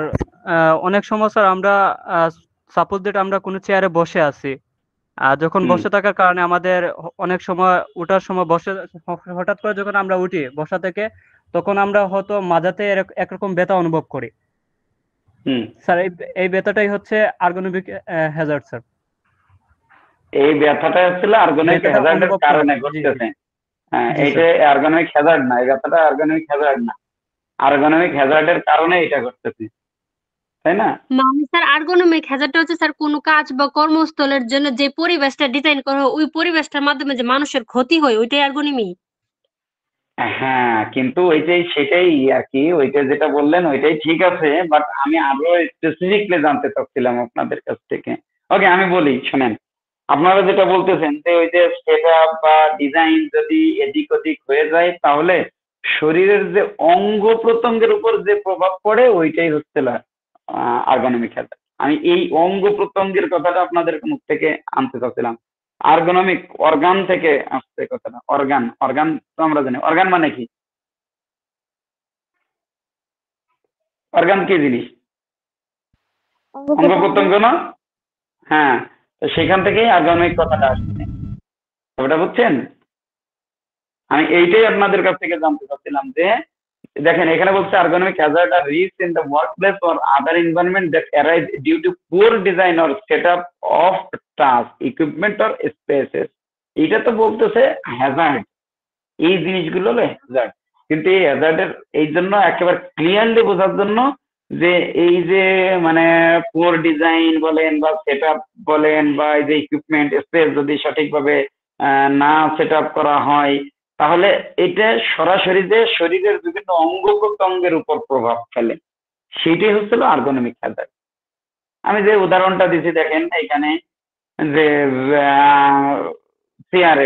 চেয়ারে ওইভাবে যদি বসে আমরা কাজ করি তাহলে কি হবে? আমাদের কোমরে ব্যথা হবে, আমার হাতে ব্যথা হবে, আমার কাঁধে ব্যথা হবে, তাই না? তার মানে কি আমার সরাসরি অঙ্গ প্রত্যঙ্গের উপর প্রভাব পড়তেছে না? আমার একটা ভারী জিনিস উঠানোর জন্য যে প্রসেসটা অ্যাপ্লাই করার দরকার সেই প্রসেস আমি যদি অ্যাপ্লাই না করে আমি উঠাই তাহলে কি হবে ব্যাপারটা? তাহলে আমার কোমরে ব্যথা পাবো। এইটাই হচ্ছিল আর্গোনমিক হ্যাজার্ড, যে অর্গানের ক্ষতি সাধন করে যে মাধ্যম, সেটাই হচ্ছিল মূলত আর্গোনমিক হ্যাজার্ড। ক্লিয়ার আর্গোনমিক হ্যাজার্ডটা? আমি আপনাদেরকে সবসময় একটা জিনিস বলতেছি যে আপনারা বইয়ের ভাষা না, বইয়ে কি আছে না আছে এটা না, আপনি নিজের মতন করে বুঝবেন। নিজে বুঝতে পারলে তাইলে ওই উদাহরণ বা সংজ্ঞা মঙ্গা এসব কিচ্ছু লাগবে না ভাই। ইনফ্যাক্ট আপনার যখন অ্যাসেসমেন্টের সময় কোয়েশ্চেন আসবে তখন আপনার বইয়ের ভাষা লেখা লাগবে না, আপনি যেটা বুঝছেন সেটাই লিখে দেন, তাতেই এনাফ। কে ইমরান ভাই? ইমরান ভাই আছে না লাইনে? তো আছে বোধ হয়, আছে ইমরান ভাই? হ্যাঁ জি ভাই আছি। হ্যাঁ, না সেটাই তো, তাই না? যে এইখানে আমার বইয়ের ভাষা ইউজ করতে হবে এমন তো কোনো কথা নেই। আমি যেটা বুঝছি সেটা যদি সঠিকভাবে আমি তাকে বুঝাইতে পারি অ্যাসেসরকে, সেটাই তো এনাফ, তাই না? আমার ভাষায় আমি লিখলাম, কিন্তু জিনিসটা আমি এইটা বুঝাইতে চাচ্ছি, এইটা বুঝাইতে পারলেই তো এনাফ, তাই না? নাকি মেজর অ্যাসেসর এটাই খুঁজে। হ্যাঁ, বুঝছেন, অ্যাসেসররা এটাই খুঁজে যে বরঞ্চ আপনি বইয়ের ভাষা লিখলে মনে করবে যে আপনি মুখস্থ বিদ্যা ঝেড়েছেন, কিন্তু আপনি আপনার ভাষায় যখন লিখবে তখন ওই অ্যাসেসর বুঝবে যে না এ অ্যাকচুয়ালি বুঝেই লিখেছে, এই জিনিসটা বোঝে।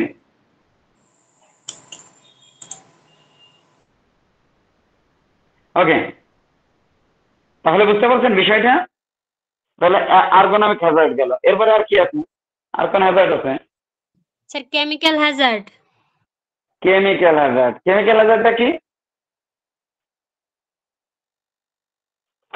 স্যার কেমিক্যাল রাসায়নিক হ্যাজার্ডটা কি? মাধ্যমে যে হ্যাজার্ডটা ঘটে। আবার সে যে হ্যাজার্ডটা ঘটে, যে হ্যাজার্ডটা ঘটে না, যে ওই যে কেমিক্যালের মাধ্যমে বিভিন্ন রাসায়নিক পদার্থ ওইগুলো দিয়ে যে হয় আর কি, ওইটাই। হ্যাঁ, এইটাই হচ্ছিল কেমিক্যাল হ্যাজার্ড। হচ্ছে মূলত বিভিন্ন ধরনের কেমিক্যালের মাধ্যমে রিস্কের যে মানে যে রিস্ক আছে সেটা হচ্ছে কেমিক্যাল হ্যাজার্ড। জি স্যার, ওইটা আবার মানুষের ত্বকের স্পর্শে আসলে স্যার যেটা যে দুর্ঘটনা ঘটবে স্যার ওইটাই। হ্যাঁ, এইটাই হচ্ছিল কেমিক্যাল হ্যাজার্ড। যেমন ডাস্ট হতে পারে, solvent, fume, gas, cleaning agent. এই যে ক্লিনিং এজেন্ট বলতে কি বোঝাই? যে আমরা এই যে বিভিন্ন ধরনের পরিষ্কার পরিচ্ছন্ন করার জন্য বিভিন্ন ধরনের ইয়ে ব্যবহার করি না, এই যে হারপিক, তারপরে আর কি ব্যবহার করি, এই যে টাইলস পরিষ্কার করার জন্য কি কি যেন ব্যবহার করি না, এই যে এই ধরনের যে সব জিনিসগুলো। হ্যাঁ, তারপরে পেস্টিসাইড, যে কীটনাশক, ঠিক আছে? এই যে যে জিনিসগুলো দেখতেছি সবই হচ্ছিল কেমিক্যাল হ্যাজার্ড, খুব সহজেই যদি বলি। এইবার বলেন সাইকোসোশিয়াল হ্যাজার্ড কি? এইটা খুব ইম্পর্টেন্ট এবং ইন্টারেস্টিং একটা হ্যাজার্ড।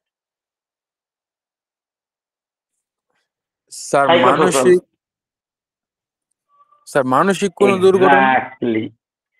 মানসিক কারণে যে ধরনের রিস্ক থাকে সেইটা হচ্ছিল সাইকোসোশাল। একেবারে টু দা পয়েন্টে গেছেন। যেমন দেখেন mental stress, monotony of work, fatigue, brain fag, irritation সবই হচ্ছিল সাইকোসোশ্যাল হ্যাজার্ড। ব্যাপারটা বুঝছেন? মানসিক, এক কথায় উত্তর দিয়ে দিচ্ছে, মানসিক রিলেটেড যে কোনো ধরনের হ্যাজার্ডই হচ্ছে সাইকোসোশ্যাল হ্যাজার্ড। তাহলে আমাদের হ্যাজার্ডের প্রকারভেদগুলো আমরা ক্লিয়ার? জি স্যার। তাহলে আমরা যখন অস ম্যানেজমেন্ট করছিলাম তখন কিন্তু আমরা একটা প্রসেস করছিলাম। কিসের প্রসেস বলেন তো? অস ম্যানেজমেন্ট প্রসেস করছিলাম, তাই না? জি স্যার। অস ম্যানেজমেন্ট প্রসেস শিখছিলাম না? এখন তাহলে আমরা একটু পড়বো Hazard management process. Hazard management প্রসেসটা কেউ জানেন? এইটা হচ্ছিল হ্যাজার্ড ম্যানেজমেন্ট প্রসেস। আমরা মনে রাখার জন্য, মনে রাখার সুবিধার্থে কি বলবো? সেফ। হ্যাজার্ড ম্যানেজমেন্ট প্রসেস যদি আসে তাহলে আমরা সেফ কথাটা মনে রাখবো। SAFE, safe. দেখেন এসে কি? স্পট দ্য হ্যাজার্ড, এতে অ্যাসেস দ্য হ্যাজার্ড, এফে ফিক্স দ্য হ্যাজার্ড, ইতে ইভালুয়েট দ্য রেজাল্ট। প্রথমগুলোই আমাদের সব হ্যাজার্ড। স্পট দ্য হ্যাজার্ড, হ্যাজার্ডকে কি করব? স্পট মানে কি? স্পট দ্য হ্যাজার্ড মানে কি? নির্দিষ্ট করা, তাই না? তারপরে কি? অ্যাসেস দ্য হ্যাজার্ড, অ্যাসেস করব, ফিক্স দ্য হ্যাজার্ড, ওই হ্যাজার্ডটাকে ফিক্স করে ফেলবো। এরপরে ওই হ্যাজার্ডের মাধ্যমে কি রিস্ক আছে বা কি দুর্ঘটনা ঘটার সম্ভাবনা আছে সেইটাকে, সেই রেজাল্টটাকে আর কি, সেইটাকে ইভালুয়েট করে ফেলবো যে এই ঘটনা ঘটতে পারে। ঠিক আছে? এটা হচ্ছে হ্যাজার্ড ম্যানেজমেন্ট প্রসেস। যখনই আমরা ওইটা করতে পারবো তখনই আমরা এই যে এই কাজটা করতে পারবো।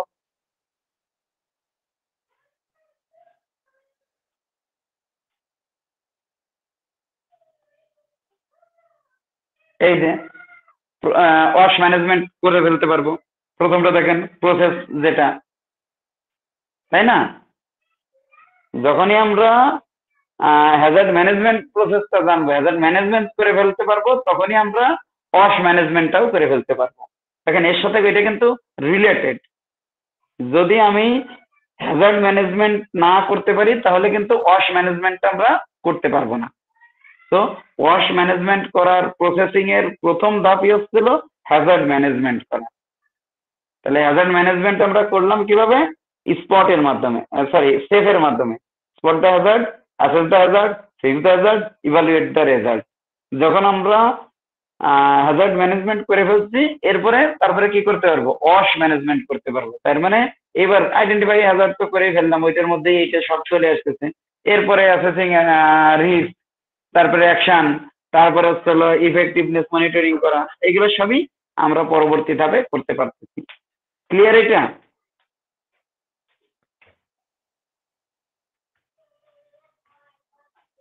আমরা কি ক্লিয়ার?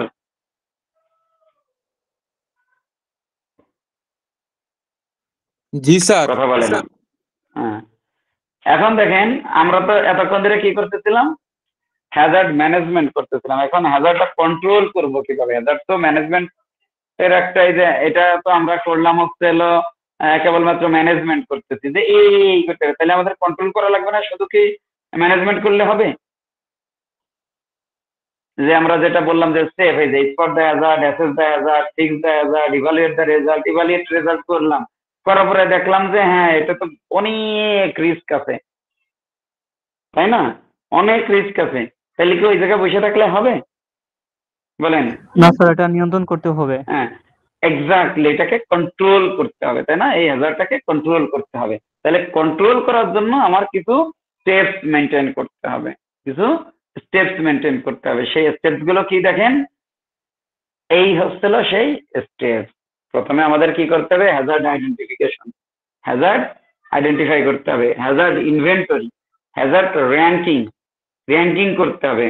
আপনাদেরকে একটা মজার জিনিস দেখাবো আজকে, একটু মনে করে দিয়েন। হ্যাঁ, আমার আলোচনা বইয়ের বাইরের জিনিস, ঠিক আছে? একটু শেষের দিকে আমাদের মনে করে দেন, বইয়ের বাইরে, এটা বইয়ের ভিতরের অংশ না। সেটা হচ্ছে হ্যাজার্ড র্যাঙ্কিং। ঠিক আছে? হ্যাজার্ড কিভাবে র্যাঙ্কিং করা যায় অর্থাৎ হ্যাজার্ড মাপা যায় কিনা। অনেকেই বলে যে হ্যাজার্ড এইটা মাপা যায় কি করে, এর কি আবার কোনো স্কেল আছে নাকি, ফিতা আছে নাকি? বলেন তো, ফিতা আছে? রিস্ক মানে মাপা যায়? আপনাদের কাছে কি মনে হয়? স্যার রিস্ক কি মাপা যায়? রিস্ক কি মাপার জিনিস? তো দেখে আমরা এই অনুভব যে করতে পারবো, পরিমাপ করতে পারবো যে এরকমটা হইতে পারে, আন্দাজ করতে পারবো, কিন্তু এটাকে মাপতে পারবো। আচ্ছা, আজকে আমি আপনাদেরকে রিস্ক মাপাই দেখাবো। এটাই তো মজা, রিস্কও মাপা যায়, সেটাও পাল্লা আছে, সেটাই দেখাবে। সেটাই বলতেছি যে আপনারা জানেন যে রিস্ক কেমনে মাপা যায়, এর কোনো পাল্লা আছে নাকি, এর কোনো কি দিয়ে মাপবো আমরা আসলে রিস্ককে? এটা একটা না, খুব মানে দারুণ একটা কথা। বাট আজকে আপনাদেরকে এই মজার জিনিসটা দেখাবো যে রিস্ককে কিভাবে মাপা যায়। একেবারে আপনি আপনার রিস্ককে মেপে বলতে পারবেন যে এর র্যাঙ্কিং কেমন। ঠিক আছে, এটাকে আমি আসলে কোথায় ফেলাবো, এর পরবর্তী স্টেপটা আমার কি হবে, এই জিনিসটা আপনাদের কাছে আমি দেখাবো। তবে শেষে দেখাবো, একেবারে শেষে। এটা শেষের জন্য তোলা রইল। ঠিক আছে, ওকে। এবারে কি আছে দেখেন, অ্যাসেসিং প্রবাবিলিটি অফ অকারেন্স, তাই না? যে কি অকারেন্স হওয়ার যে প্রবাবিলিটি, এটা অ্যাসেস করতে হবে। তাহলে আমি যদি রিস্ক না মাপতে পারি, র্যাঙ্কিং করতে না পারি, তাহলে প্রবাবিলিটিটা অ্যাসেস করবো কেমনে? অ্যাসেস করতে পারবো? তাহলে অ্যাসেস করতে পারবো না, কাজে আমার রিস্ককে মাপতে হবে। মানে এই কথা দ্বারা একটু হলেও বোঝা যাচ্ছে যে না, রিস্ক আসলেই মাপা যায়। তারপরে হ্যাজার্ড র্যাঙ্ক অ্যাসেসমেন্ট, যে হ্যাজার্ডের র্যাঙ্ক অ্যাসেসমেন্ট করতে হবে। এরপরে কি করতে হবে, হ্যাজার্ডটাকে এলিমিনেশন বা রিডাকশন বা কন্ট্রোল যাই হোক না কেন সেটা করতে হবে, সর্বশেষ ধাপ। তাহলে আমাদের প্রথম কথা হচ্ছে হ্যাজার্ড আইডেন্টিফিকেশন বা আইডেন্টিফাই করতে হবে যে যেমন ওই যে একটু আগে উদাহরণ দিলাম তেল পড়ার, তাহলে তেল পড়ার ওইটা আইডেন্টিফাই করে বলছি যে হ্যাঁ এখানে তেলটা হচ্ছে হ্যাজার্ড, তাই না?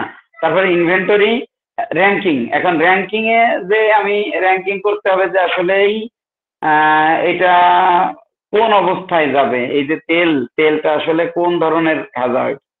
ঠিক আছে, আবার তেলের এক ধরনের হ্যাজার্ড হতে পারে আমার ওই যে সেটআপের কথা বললাম, সেটআপ কোন ধরনের হ্যাজার্ড হবে, এটা র্যাঙ্কিং করতে হবে যে আমার হ্যাজার্ডের র্যাঙ্কটা কি।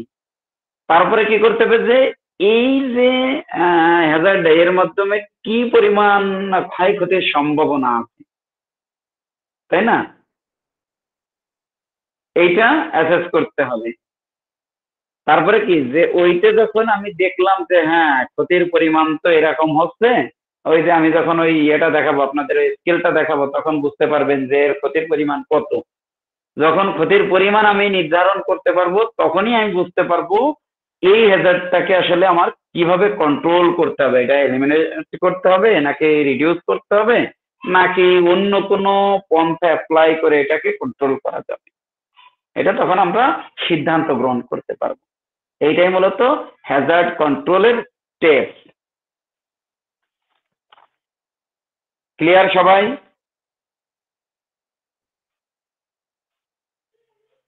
স্যার সবাই আবার কি একটু ক্লিয়ার? বলেন স্যার, প্যাচ লাগতেছে। প্যাচ লাগতেছে? আচ্ছা, কে বুঝতে পারছেন? অন্যরা কেউ একজন? হ্যাঁ নির্মল বলেন। স্যার স্লাইড সামনে আছে। আমারও বুঝতে সমস্যা হচ্ছে স্যার, আর একটু বোঝালে ভালো হতো। আচ্ছা, কে বুঝছেন এরকম আপনাদের মধ্যে থেকে কেউ একজন বুঝান, তাহলে জিনিসটা মানে আরো সহজ হবে। সুমাইয়া? জি স্যার। আপনি বুঝাইতে পারবেন? স্যার আমার কয়েকটা জায়গাতে প্যাচ আছে, আমি যতটুকু পারি স্যার ততটুকু বলতে পারবো। হ্যাঁ, অন্যরা হেল্প করবে, অন্যরা একটু হেল্প করেন ওনাকে।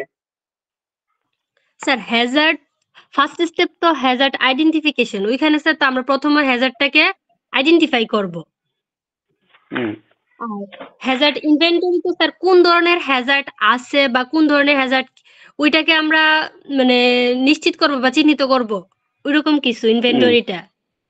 হ্যাজার্ড রেকিং, হ্যাঁ হ্যাজার্ড রেকিংটা হচ্ছে হ্যাজার্ডের যে রিস্কটা ওইটা পরিমাপ করব বা ইয়াটার রেকিং রিস্কটাকে র্যাঙ্কিং করব। অর্থাৎ রিস্কটাকে র্যাঙ্কিং করব ঠিক না, হ্যাজার্ডটাকে র্যাঙ্কিং করব, যে হ্যাজার্ডের মাত্রাটা আসলে হ্যাঁ এর মাধ্যমে হ্যাঁ হ্যাজার্ডটাকে র্যাঙ্কিং করব। অ্যাসেসিং প্রবাবিলিটি স্যার এটা আমি বুঝি নাই। আচ্ছা, অ্যাসেসিং প্রবাবিলিটি অর অকারেন্স, যে এই যে হ্যাজার্ডটা, এই হ্যাজার্ডের মাধ্যমে আসলে কি ধরনের দুর্ঘটনা ঘটতে পারে, মানে এখানে তো অবশ্যই সম্ভাবনা, তাই না? প্রবাবিলিটি, সবই তো প্রবাবিলিটি, সম্ভাবনা, এইটা অ্যাসেস করতে হবে। মানে হচ্ছে কোন ধরনের হ্যাজার্ড ঘটতে পারে ওইটা অ্যাসেস করা। হ্যাঁ, অ্যাসেস করা। স্যার এরপরে এগুলো আবার একটু বলুন। হ্যাঁ, এরপরে এটা হচ্ছে যে হ্যাজার্ড র্যাঙ্ক অ্যাসেসমেন্ট। তার মানে কি, এখন আমার যে সম্ভাবনা, আমি প্রথমে দেখেন র্যাঙ্কের কথা দুইবার আসতেছে বলে আপনারা একটু কনফিউশন হয়ে গেছেন, তাই না? প্রথমে আসতেছে হ্যাজার্ড র্যাঙ্কিং, তাহলে আমি প্রথমটা করতেছি হলো হ্যাজার্ডে র্যাঙ্ক করতেছি যে হ্যাজার্ডের কি কোন অবস্থানে আছে আসলে। এরপরে আমরা যখন প্রবাবিলিটিটা অ্যাসেস করতেছি তখন এবার আবার কি করতেছি, যে তাহলে এই যে রিস্কটা আছে, এই রিস্কটা আসলে কোন র্যাঙ্কিং এ যায়। একটু আগে আমি বললাম না যে ওই যে যখন আমি আপনার কি বলে র্যাঙ্কটা রিস্কটা পরিমাপ করব, পরিমাপ করার পরে আমি আসলে ওইখানে র্যাঙ্কিংটা বুঝতে পারবো যে এই হ্যাজার্ডের ফলে যে রিস্কটা আছে এই রিস্কটা আসলে এই র্যাঙ্কিং এ পড়ে। ওইটা হচ্ছিল পরে যে হ্যাজার্ড র্যাঙ্ক অ্যাসেসমেন্ট, ঠিক আছে? যে ওইটা রিস্কটা আসলে কি অবস্থায় আছে, কোন অবস্থানে, এর পরবর্তীতে আমি কি ধরনের স্টেপ গ্রহণ করব তার মোটামুটি একটা ফলাফল এইখানে বলে দিচ্ছে। ওটা বুঝছেন? হ্যাজার্ড র্যাঙ্ক অ্যাসেসমেন্টে আমার পরবর্তী স্টেপটা কি হবে সেটা র্যাঙ্ক বলে দিচ্ছে। এরপরে যেটা আছে লাস্টে, যেটা আছে হ্যাজার্ড এলিমিনেশন, রিডাকশন আর কন্ট্রোল, অর্থাৎ ওই যে হ্যাজার্ড র্যাঙ্ক অ্যাসেসমেন্ট করছি এইখানকার মাধ্যমে কিন্তু পরবর্তী স্টেপটা নিচ্ছি, যে তাহলে আমি এখন এটাকে যে ইয়েটা আছে হ্যাজার্ডটা আছে এটাকে আমি পুরোপুরি বাতিল করে দিব, নাকি এটাকে একটু রিভাইজ করব, নাকি কন্ট্রোল করার জন্য কিছু ব্যবহার করব। অনেক সময় আমরা সেপারেটর দিয়ে দিই, অনেক সময় আমরা নিজেদের প্রোটেক্টিভ যে ইকুইপমেন্ট গুলো আছে পিপির ব্যবহারটা বাড়াই দিই। মোটামুটি যে কোনো ভাবেই এইটাকে আসলে কিভাবে আমরা মিনিমাইজ করব সেটা করতে পারি। এই মিনিমাইজ করার জন্য র্যাঙ্কিংটাই হলো মূলত যে হ্যাজার্ড র্যাঙ্ক অ্যাসেসমেন্ট। ক্লিয়ার এখানে? জি sir. Sir hazard elimination, reduction, control এটা আবার একটু বলেন, শুধু লাস্ট স্টেপটা। আচ্ছা, হ্যাঁ বলতেছি। আচ্ছা, র্যাঙ্ক অ্যাসেসমেন্ট যখন আমরা করলাম, যে একটা র্যাঙ্ক করে ফেলছি যে হ্যাঁ এইটার মাধ্যমে এই ধরনের দুর্ঘটনা ঘটার সম্ভাবনা আছে, আমরা কিন্তু র্যাঙ্ক করে ফেলছি। এখন ওই অনুযায়ী যে মনে করেন মারাত্মক অবস্থা তৈরি হয়ে যাবে, ঠিক আছে, তখন কি করতে হবে, যে এটা এলিমিনেশন করে ফেলতে হবে, অথবা রিডাকশন করতে হবে, অথবা কন্ট্রোল করতে হবে। অর্থাৎ আমি যদি একটা উদাহরণ দিই, উদাহরণ একটু আগে যে উদাহরণটা দেওয়া হয়েছে যে স্লিপারি, তাই না? তাহলে ওই তেলের মাধ্যমে যে অ্যাক্সিডেন্টটা ঘটতেছে সেইটা হয়ে গেছে, দেখা যাচ্ছে যে মাথা ফেটে যাওয়ার সম্ভাবনাই বেশি আছে, তাই বলতে পারি, তাই না? অথবা আমি যেটা বললাম যে আমার মাথার উপরে ফ্যান ঘুরতেছে, অথবা ইলেকট্রিক্যালের ক্ষেত্রে যেটা বলতেছেন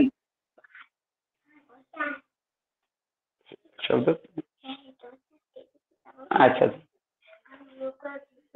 আমার ঠিক দরজা লাগাই দেবো। ওকে, আমি কি অনেক জোরে বলতেছি? রাধা ভাই,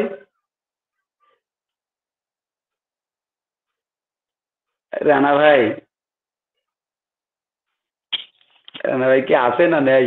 মুস্তাফিজ ভাই আমি আছি, আমি একটা নাম্বারে কথা বলতেছি, আপনারা চালাই যান। হ্যাঁ, আচ্ছা ওকে। আচ্ছা, তাহলে এই এলিমিনেশন, এই যে লাস্টের যেটা, এটা হচ্ছিল আমি আসলে কোন ধরনের স্টেপ নিব পরবর্তীতে, সেইটাই হচ্ছিল মূলত হ্যাজার্ড এলিমিনেশন আর রিডাকশন আর কন্ট্রোল।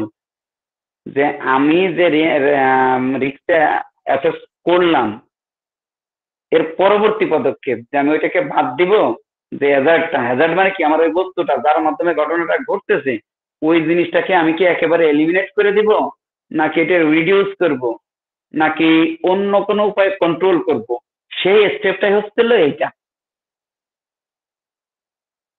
ক্লিয়ার? সুমাইয়া না প্রশ্ন করছিল? জি স্যার, ক্লিয়ার। এখন দেখেন এটাকে তো গেলে হ্যাজার্ড কন্ট্রোল, এরপরে আছে আর রিস্ক কন্ট্রোল। রিস্ক কন্ট্রোলে আমরা দেখেন এটা হায়ারার্কি অফ রিস্ক বলতে পারি আমরা, ঠিক আছে? এটা রিস্ক কন্ট্রোল বা হায়ারার্কি অফ রিস্ক, ঠিক আছে? তো রিস্ক কন্ট্রোলে আমরা নিচের দিক থেকে যদি যাই, সর্বনিচেই দেখেন পিপিই, তাই না? PPE, personal protective equipment. তাহলে আমাদের রিস্ক কন্ট্রোল করার জন্য সর্বপ্রথম যে স্টেপটা নিতে হবে সেটা হচ্ছে পিপি ব্যবহার, পার্সোনাল প্রোটেক্টিভ ইকুইপমেন্টের ব্যবহার করতে হবে। নেক্সট কি আছে? অ্যাডমিনিস্ট্রেটিভ। অ্যাডমিন মানে কি? Administrative control. অ্যাডমিনিস্ট্রেটিভ কন্ট্রোলটা কি? আমরা অনেক সময় দেখবেন যে বিভিন্ন জায়গায় বিভিন্ন ধরনের লেখা থাকে, ডেঞ্জার লেখা থাকে না? হাই ভোল্টেজ, তারপরে হচ্ছে আপনার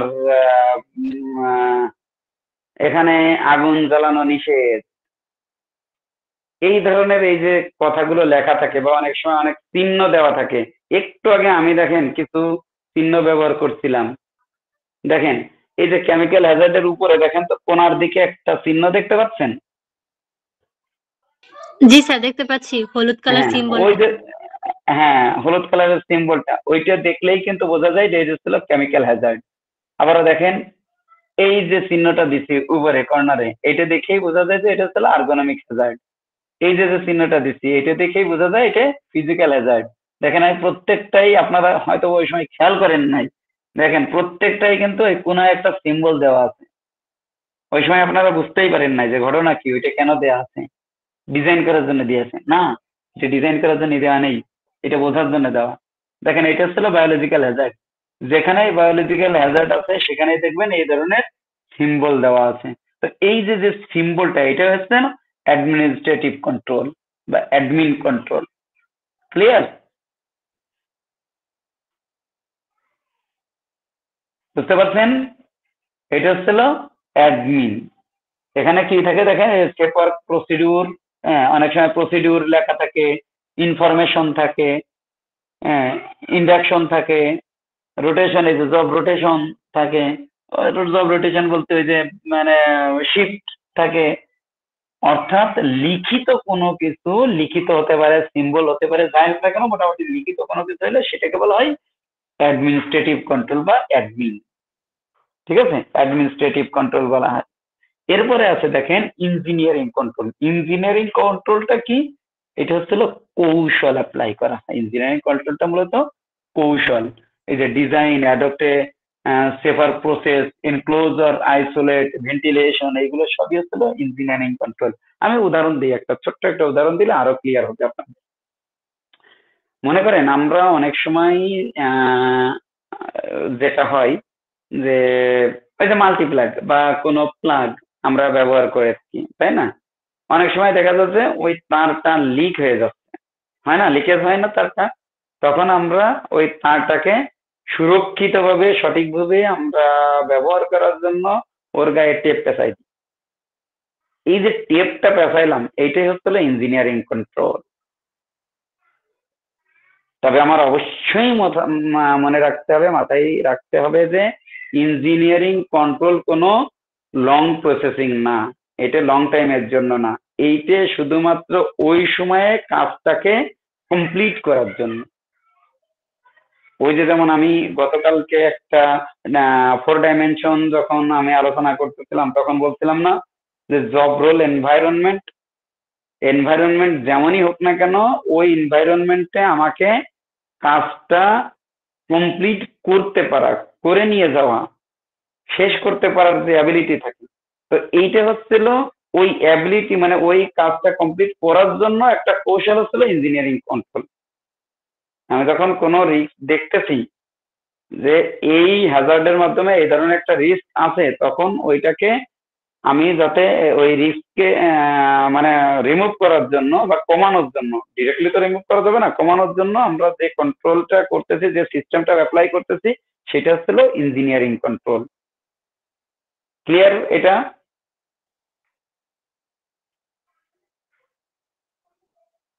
পিপি বুঝছেন? জি একটু স্যার। কথা বলেন। PP clear? জি স্যার। Administrative control clear? জি স্যার। Engineering control clear? জি স্যার। আচ্ছা, এরপরে আছে আইসোলেশন। আইসোলেশন মানে কি? প্রলেপন বা প্রলেপ দেওয়া, তাই না? আস্তর দেওয়া, সেটাই সেপারেট দ্য রিস্ক। তার মানে কি রিস্কটাকে পুরোপুরি সেপারেট করে দেওয়া। এই যে একটু আগে আমি তারের যে উদাহরণটা দিলাম, দেখেন আমাদের তারের উপরে তার তো থাকে, তারের উপরে আর একটা তার দিয়ে ইয়ে করা হয়, ওইটা হচ্ছে আইসোলেট। আপনারা দেখবেন যে যখন কোনো কাজ করে, কনস্ট্রাকশনের কাজ করতেছে, আইসোলেট করে কিভাবে দেখছেন? টিন দিয়ে চারিপাশ, ওই কনস্ট্রাকশনের ওই বিল্ডিংটার চারিপাশটা টিন দিয়ে ঘিরে দেয় এবং নেট দিয়ে দেয়, যাতে ওই যে ইট, ছুরকি, বালি, পাথর ইত্যাদি ইত্যাদি যা কিছু পড়ে ওইগুলো যেন বাইরে যেতে না পারে, ভিতরেই যেন পড়ে। এই যে জিনিসটা করা, সেটাই হচ্ছিল আইসোলেশন। ক্লিয়ার আইসোলেশনটা? জি স্যার। রিস্কটাকে মোটামুটি সেপারেট করা, এটা হচ্ছিল আইসোলেশন। এরপরে কি আছে? সাবস্টিটিউশন। সাবস্টিটিউশনের উদাহরণটা চমৎকার ভাবে বুঝতে হলে আমাদের ফুটবল খেলায় ফিরে যেতে হবে। আমরা ফুটবল খেলায় খেলি কয়জন? 11 জন। এখন 11 জন যখন খেলতে যায়, খেলতে খেলতে একজন খুব ক্লান্ত হয়ে গেছে, খেলতে পারতেছে না, দৌড়াতে পারতেছে না, তখন আমরা কি করি? ওই প্লেয়ারকে উঠাই নিয়ে আর একজন প্লেয়ারকে নামাই দিই আমরা, তাই না? আর একজনকে নামাই দিই না? নামাই দেওয়ার পরে সে এবারে বাদ বাকি টাইমটা খেলে। এখন বলেন তো, পরবর্তী ম্যাচে ওই যে প্রথম একাদশে যেই ব্যক্তি ছিল ওই ব্যক্তির কি নামায়, নাকি নতুন যাকে দিতে তাকে নিয়ে গেলে যে না ও তো পারে না খেলতে, ওকে দিয়ে হবে না, ও বাদ, একে পরবর্তী ম্যাচে খেলায়? ব্যাপারটা কি এরকম না হয়? স্যার, প্রথমে যে ছিল তাকেই নামানো হয়। হ্যাঁ, প্রথমে যে ছিল তাকেই নামানো হয়, তাই না? তো সাবস্টিটিউশনটা এটা, যে যখন আমার কোনো একটা মানে স্যার কি এটা বলে ব্যাকআপ হিসেবে হ্যাজার্ড, কাজ করে। হ্যাঁ হ্যাঁ হ্যাঁ, মানে অল্টারনেট হিসেবে, ব্যাকআপ হিসেবে যখন কোনো আমরা কাজ করতেছি, সেটা হচ্ছিল সাবস্টিটিউশন। ঠিক আছে? সাবস্টিটিউট দ্য হ্যাজার্ড, জোর অল্টারনেট হিসেবে কোনো কিছু ইউজ করতেছি, ওই জাতীয় জিনিস ইউজ করতেছি, সেইটাই হচ্ছিল সাবস্টিটিউট। অনেকেই কিন্তু এই জিনিসটা বুঝতে পারে না যে সাবস্টিটিউট জিনিসটা আসলে কি। ঠিক ওই জাতীয় জিনিস যখন ইউজ করব তখনই ওইটা হচ্ছিল সাবস্টিটিউট। ওইটা না, ওইটা ঠিক ওইটার অল্টারনেট হিসেবে ওই জাতীয় জিনিস ইউজ করব, সেটা হচ্ছিল সাবস্টিটিউট। হ্যান্ডেলের বদলে আমরা হ্যান্ডেল ইউজ করব, অন্য কিছু না।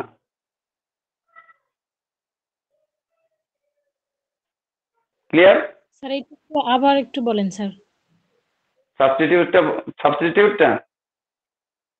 সাবস্টিটিউট হচ্ছিল যখন কোনো একটা এলিমেন্ট বা কোনো একটা পার্টসে আমি দেখতেছি যে এর মাধ্যমে একটা রিস্ক আছে, তখন ওইটাকে বাদ দিয়ে ওই জাতীয় আর একটা পার্ট ইউজ করা, বা সেম জিনিসই অন্য আর একটা ইউজ করা, সেটা হচ্ছিল সাবস্টিটিউট।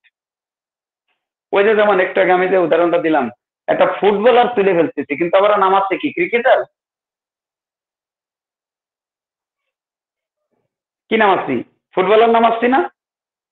জি স্যার। তাহলে ফুটবলের জায়গায় আর একজন ফুটবল লাগাচ্ছি, ওই ফুটবলার না, আর একজন ফুটবলার নামাচ্ছি, সেইটাই হচ্ছিল সাবস্টিটিউট।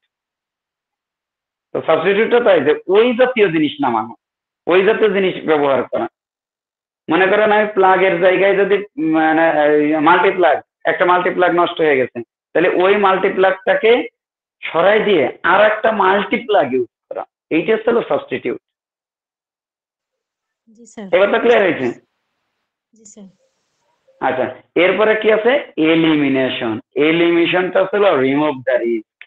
একটু আগে আমি যেটা বলতেছিলাম, ওই যে একটু আগে আমরা এটা পড়তে যে পাইছিলাম না, কই এটা পড়তে যে পাইছিলাম, এলিমিনেশন, রিডাকশন, কন্ট্রোল, এলিমিনেশনটা, তাই না? এলিমিনেশনটা মূলত একেবারে রিমুভ করে দেওয়া, যে না এই এলিমেন্টটা যদি থাকে বা এই হ্যাজার্ডটা যদি এখানে থাকে, এর মাধ্যমে বড় ধরনের দুর্ঘটনা ঘটে যেতে পারে, মানুষ মারাও যেতে পারে। এই অবস্থা তৈরি হয়েছে, তখন ওইটাকে পুরোপুরি রিমুভ করে ফেলা, এটা হচ্ছিল এলিমিনেশন, পুরো আউট করে দেওয়া। অনেক সময় এই যে এলিমিনেশন এবং সাবস্টিটিউশনের মধ্যে অনেকেই ইয়ে করে ফেলে, কনফিউশন তৈরি করে ফেলে। ঠিক আছে, সাবস্টিটিউশনের ক্ষেত্রে কি হচ্ছে দেখেন, ওই জিনিসটাকে আমি একেবারে বাদ দিয়ে দিচ্ছি না, পরবর্তীতে আবার ব্যবহার করতে পারতেছি। ওই সময়ের মধ্যে শুধুমাত্র ওই কাজটা শেষ করার জন্য আমি অন্য আর একটা এলিমেন্ট ইউজ করতেছি, বাট পরবর্তীতে আবার ওইটাকেই ব্যবহার করি। বাট ইলুমিনেশনের ক্ষেত্রে কি হবে, ওইটাকে যে আমি সরাই নিয়ে যাচ্ছি, আজীবনের জন্য সরাই নিয়ে যাচ্ছি, জীবনে আর কোনোদিন ওইটার ব্যবহার হবে না। তাহলে এলিমিনেশন আর সাবস্টিটিউশনের ভিতরে ডিফারেন্সটা বুঝছেন? জি স্যার, একটা ব্যাকআপ রাখে আর একটা পুরোপুরি বাদ দিয়ে দেই। হ্যাঁ, অনেকেই এলিমিনেশন এবং সাবস্টিটিউশনটাকে কিন্তু গোলাই ফেলে, এই কারণে আমি এটা ক্লিয়ার করে দিলাম আরো। ঠিক আছে, আচ্ছা, আমার মনে হয় না যে এটা এত বেশি ডিটেলসে বলা আছে। তাইলে দেখেন লেভেল 1, দেখেন আমি এই জায়গায় 3টা জিনিস বলছিলাম না, এখানে দেখেন এই যে যে জিনিসটা, এটাকে আবারও PPE, administrative control, engineering control, isolation, substitution, elimination, এইটাকে আবারও 3টা লেভেলে ভাগ করা হয়েছে। লেভেল 1 আছে এলিমিনেশন, এটা ডেঞ্জারাস, লাল কালার দেখছেন, একেবারে ডেঞ্জারাস, এটাকে পুরোপুরি আউট করে ফেলতে পারে। লেভেল 2 আছে সেফ প্লেস অপশন। ঠিক আছে, সেফ প্লেস অপশনে আছে কি সাবস্টিটিউশন, আইসোলেশন, ইঞ্জিনিয়ারিং কন্ট্রোল। আর লেভেল 3 সেফ পারসন অপশন, অর্থাৎ পিপির ব্যবহার, আপনার নিজেকে সেভ করার জন্য পিপি এবং অ্যাডমিনিস্ট্রেটিভ কন্ট্রোল, এই 3টা হচ্ছিল লেভেল 3 এর। সবচেয়ে গুরুত্বপূর্ণ এটা কোনটা বলেন তো, সবচেয়ে গুরুত্বপূর্ণ লেভেল কোনটা? স্যার বুঝি নাই কথাটা। বোঝেন নাই? আমার যে রিস্ক কন্ট্রোলটা করলাম, আমাদের কয়টা কন্ট্রোল ছিল? 6টা ছিল না? 6টা স্টেপ ছিল না? 6 ভাবে আমরা রিস্কটাকে কন্ট্রোল করতে পারি। এখন এই 6টা রিস্ককে আবারও 3টা লেভেলে ভাগ করা হয়েছে, লেভেল 1, লেভেল 2 এবং লেভেল 3। লেভেল 1-এ বলা হচ্ছে ওই একটা এলিমিনেশনটাকেই, আর লেভেল 2 বলা হচ্ছে সাবস্টিটিউশন, আইসোলেশন এবং ইঞ্জিনিয়ারিং কন্ট্রোল, এটাকে লেভেল 2 বলা হচ্ছে। আর লেভেল 3 বলা হচ্ছে অ্যাডমিনিস্ট্রেটিভ কন্ট্রোল এবং পিপি। এখন এর মধ্যে আমাদের সবচেয়ে ইম্পর্টেন্ট লেভেল কোনটা আমাদের জন্য? স্যার লেভেল 3 পার্সোনাল, হ্যাঁ কোনটা? পিপিএ যেটা। আচ্ছা, সুখী বলতেছে পিপি মানে লেভেল 3, তাই তো? আচ্ছা, অন্য কেউ, অন্যদের কাছে কি মনে হচ্ছে সবচেয়ে ইম্পর্টেন্ট কোন লেভেলটা আমাদের জন্য? স্যার লেভেল 1টা, স্যার ওইটা বাদ না দিলে তো স্যার যে কারো ক্ষতি হতে পারে, ওটা তো বেশি ক্ষতি লেভেল করে। 1, আচ্ছা লেভেল 1 বলছেন, তাই তো? আচ্ছা, অন্যদের একটু আমি মতামত নিয়ে আসি, ওনারা বলেন তো। Sir level 1। লেভেল 1, ওকে। অন্য কেউ?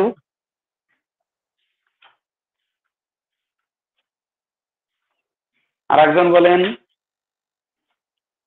আচ্ছা, আজকে আমরা মনে হয় শেষ করতে পারবো না, এখন অনেক স্লাইড রয়েছে, আজকে আমরা শেষ করতে পারবো না। হ্যাঁ, আমার মনে হয় আজকে কতক্ষণ চালাইবেন মুস্তাফিজ ভাই? হ্যাঁ, কতক্ষণ চালাবেন? সেটাই বলতেছি যে অলরেডি বাজে কয়টা, 10টার বেশি বেজে গেছে।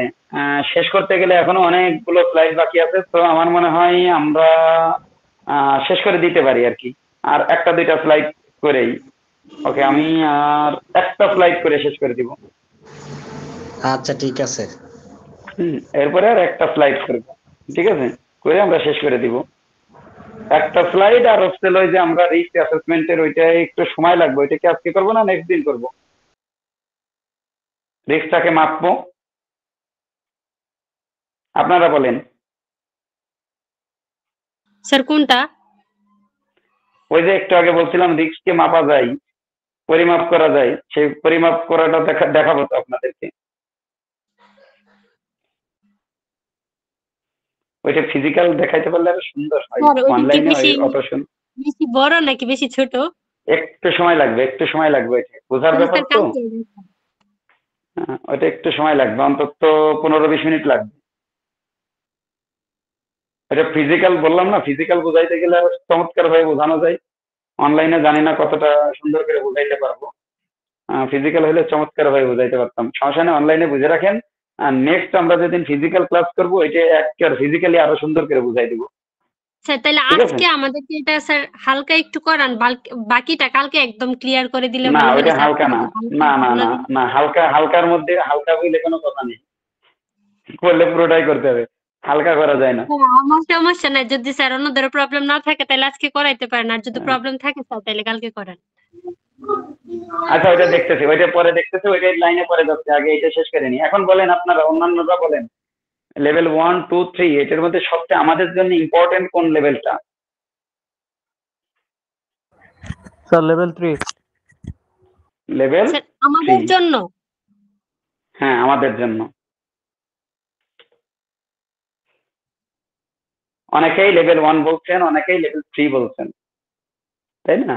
অ্যাকচুয়ালি হচ্ছে আমি বলি লেভেল 3 হবে, অবভিয়াসলি লেভেল 3, অবভিয়াসলি লেভেল 3, কারণ লেভেল 3টা কি দেখেন, লেভেল 3 কি হচ্ছিল? হ্যাঁ স্যার আমি নামটা খেয়াল করিনি। হ্যাঁ, সেভ পারসন অপশন। সর্বপ্রথম তো আমাকেই সেভ করতে হবে, তাই না? জি স্যার, সর্বপ্রথম আমাকে সেভ করতে হবে। পুরোটা যখন আবার পড়ছি তখন নজরে পড়ছে। হ্যাঁ, লেভেল 3টা আছে দেখেন, সেভ পারসন অপশন, আমার অপশন, আমার সেফটি আগে। এর জন্য সবচেয়ে ইম্পর্টেন্ট লেভেলটা হচ্ছে লেভেল 3। অনেকেই লেভেল 1 বলতেছেন এলিমিনেশনে, ভাই এলিমিনেশন তো পরে, আগে তো আমার সেফটির দরকার। আমার সেফটি করেই তারপরে অন্যান্য ধাপে আমি যাব, অন্যান্য জায়গায় কথা বলবো। ঠিক আছে, ওইটাই। আচ্ছা এখন আমরা দেখেন এখানে বলছি হ্যাজার্ড কি, হ্যাজার্ড সম্বন্ধে আমরা জানছি, রিস্ক আইডেন্টিফাই করছি, রিস্ক ম্যানেজমেন্ট করছি, হ্যাজার্ড ম্যানেজমেন্ট করছি, সবই ঠিক করছি। এখন একটা প্রশ্ন কিন্তু থেকেই যায় যে আমরা এই যে যেমন বলতেছি যে অ্যাক্সিডেন্ট ঘটে, তাই না? অ্যাক্সিডেন্ট ঘটে, কেন ঘটে, কার জন্য ঘটে, কেন ঘটে? কারণ নানা ধরনের রিস্ক আইডেন্টিফাই হয় বলেই আমার অ্যাক্সিডেন্ট ঘটে, তাই না? এখন এর জন্য আসলে দায়ী কে? এই যে অ্যাক্সিডেন্টটা ঘটতেছে, কেন অ্যাক্সিডেন্ট ঘটতেছে বা এর জন্য দায়ী কে বলতে পারেন আপনারা? স্যার মানুষ, বিভিন্ন উপাদান। হ্যাঁ, 4M, আমরা এটা মনে রাখবো। এটা ঘটার জন্য দায়ী মূলত 4M, 4টা M, M M M M, 4টা M। এটা মনে রাখলেই সহজেই মনে থাকবে। Man, machine, material, maintenance. Man, machine, material, maintenance. Man হচ্ছে প্রত্যক্ষ বা পরোক্ষভাবে দায়ী। সবাই কিন্তু এখানে যে প্রত্যক্ষভাবে দায়ী ব্যাপারটা এরকম না, প্রত্যক্ষ এবং পরোক্ষভাবে সবাই দায়ী। ঠিক আছে, ম্যান কেন? হিউম্যান অ্যাক্টিভিটিস, তাই না? মানুষের অ্যাক্টিভিটির কারণে আমাদের নানা ধরনের রিস্ক পেয়ে থাকে। যেমন এই যে মেনটেনেন্স যদি ঠিক মতো না করা হয়, যেমন তেমন ভাবে যদি কাজ করা হয়, ঠিকভাবে যদি সেট আপ না করা হয়, এই জিনিসগুলো কে করে? মানুষ করে, তাই না? এই কারণে আসলে ম্যান প্রত্যক্ষ বা পরোক্ষভাবে মানুষই দায়ী। এরপরে দেখেন মেশিন বা ইকুইপমেন্ট, তাই না? মেশিন কিভাবে দেয়? অনেক সময় দেখা যায় কি যে অনেক মেশিন আছে যে নর্মালি আমি নতুন একটা মেশিন কিনে নিয়ে আসলাম, তারপরে কি তার মাধ্যমে দুর্ঘটনা ঘটতে পারে না? ডেফিনেটলি তার মাধ্যমে দুর্ঘটনা ঘটতে পারে। তো এই হ্যাঁ হতে পারে। তো সেক্ষেত্রে অবশ্যই মেশিন দায়ী। এরপরে কি আছে? ম্যাটেরিয়াল। অনেক সময় দেখা যায় যে ওই মেশিনটা পুরোপুরি দেয় না, মেশিনের একটা পার্ট, স্পেয়ার, সাবস্টেন্স যেটাকে বলছে ম্যাটেরিয়াল দায়ী, ওইটার মাধ্যমে একটা দুর্ঘটনা ঘটে যাচ্ছে, সেক্ষেত্রে ম্যাটেরিয়াল দায়ী। আবারও আরেকটা আছে কি প্রসেস বা সিস্টেম, আমরা সঠিক প্রসেস বা সিস্টেম মেনটেন করে করি না, এই কারণে দুর্ঘটনা ঘটতে পারে। এই জন্য এটাকে বলা হচ্ছে মেনটেনেন্স। সঠিক মেনটেনেন্স না করার কারণে আমাদের দুর্ঘটনা ঘটতে পারে। এই 4টে কারণ হচ্ছিল দুর্ঘটনা ঘটার। ক্লিয়ার এটা? জি স্যার। এখন তাইলে আজকে যে আলোচনাটা করা হয়েছে এটা কি সব সুন্দর করে সবাই বুঝছেন? আমরা আর আগাবো না এ পর্যন্তই আজকের জন্য।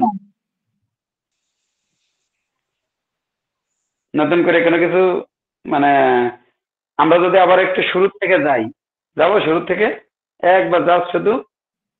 জি স্যার। হ্যাঁ আচ্ছা, শুরু থেকে যাব না, আমি শেষে যাই, আমি একেবারে শেষে যাই। আমরা দেখি আজকে কি কি আলোচনা করলাম, এইটাই যাই। তাহলে কি কি আলোচনা করলাম বলেন তো, আমরা এক এক করে বলেন তো। এখানে কথা বলতে চাই আমাদের ক্লিয়ার হয়ে যাবে। Occupational safety and health. Okay, আমরা অকুপেশনাল সেফটি এন্ড হেলথ নিয়ে আলোচনা করছি, পোস্ট ম্যানেজমেন্ট সিস্টেম আলোচনা করছি। ওকে, স্যার ওইখানে রিস্ক, হ্যাজার্ড, অ্যাক্সিডেন্ট। হ্যাঁ, রিস্ক, হ্যাজার্ড, অ্যাক্সিডেন্ট এখানে আলোচনা করছি। তারপরে টাইপস অফ হ্যাজার্ড আলোচনা করছি, হ্যাজার্ড ম্যানেজমেন্ট প্রসেসটা আলোচনা করছি, তাই না? হ্যাজার্ড, রিস্ক এন্ড কন্ট্রোল নিয়ে আলোচনা করছি। এই পর্যন্ত আমরা করছি, আর আলোচনা করি নাই, এতটুকু আলোচনা করছি, তাই না? নাকি? হ্যাঁ, এতটুকু আলোচনা করছি। এখন আপনারা বলেন যে ইয়ে করবো কিনা।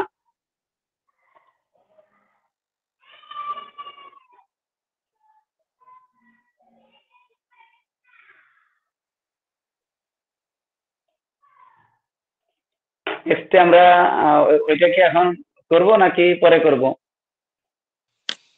স্যার এখনই করেন। এখনই জি স্যার, আগ্রহ বেশি আছে স্যার, করে ফেলেন আজকে। আচ্ছা, কোথায় আছে এটা আমার একটু দেখতে হবে।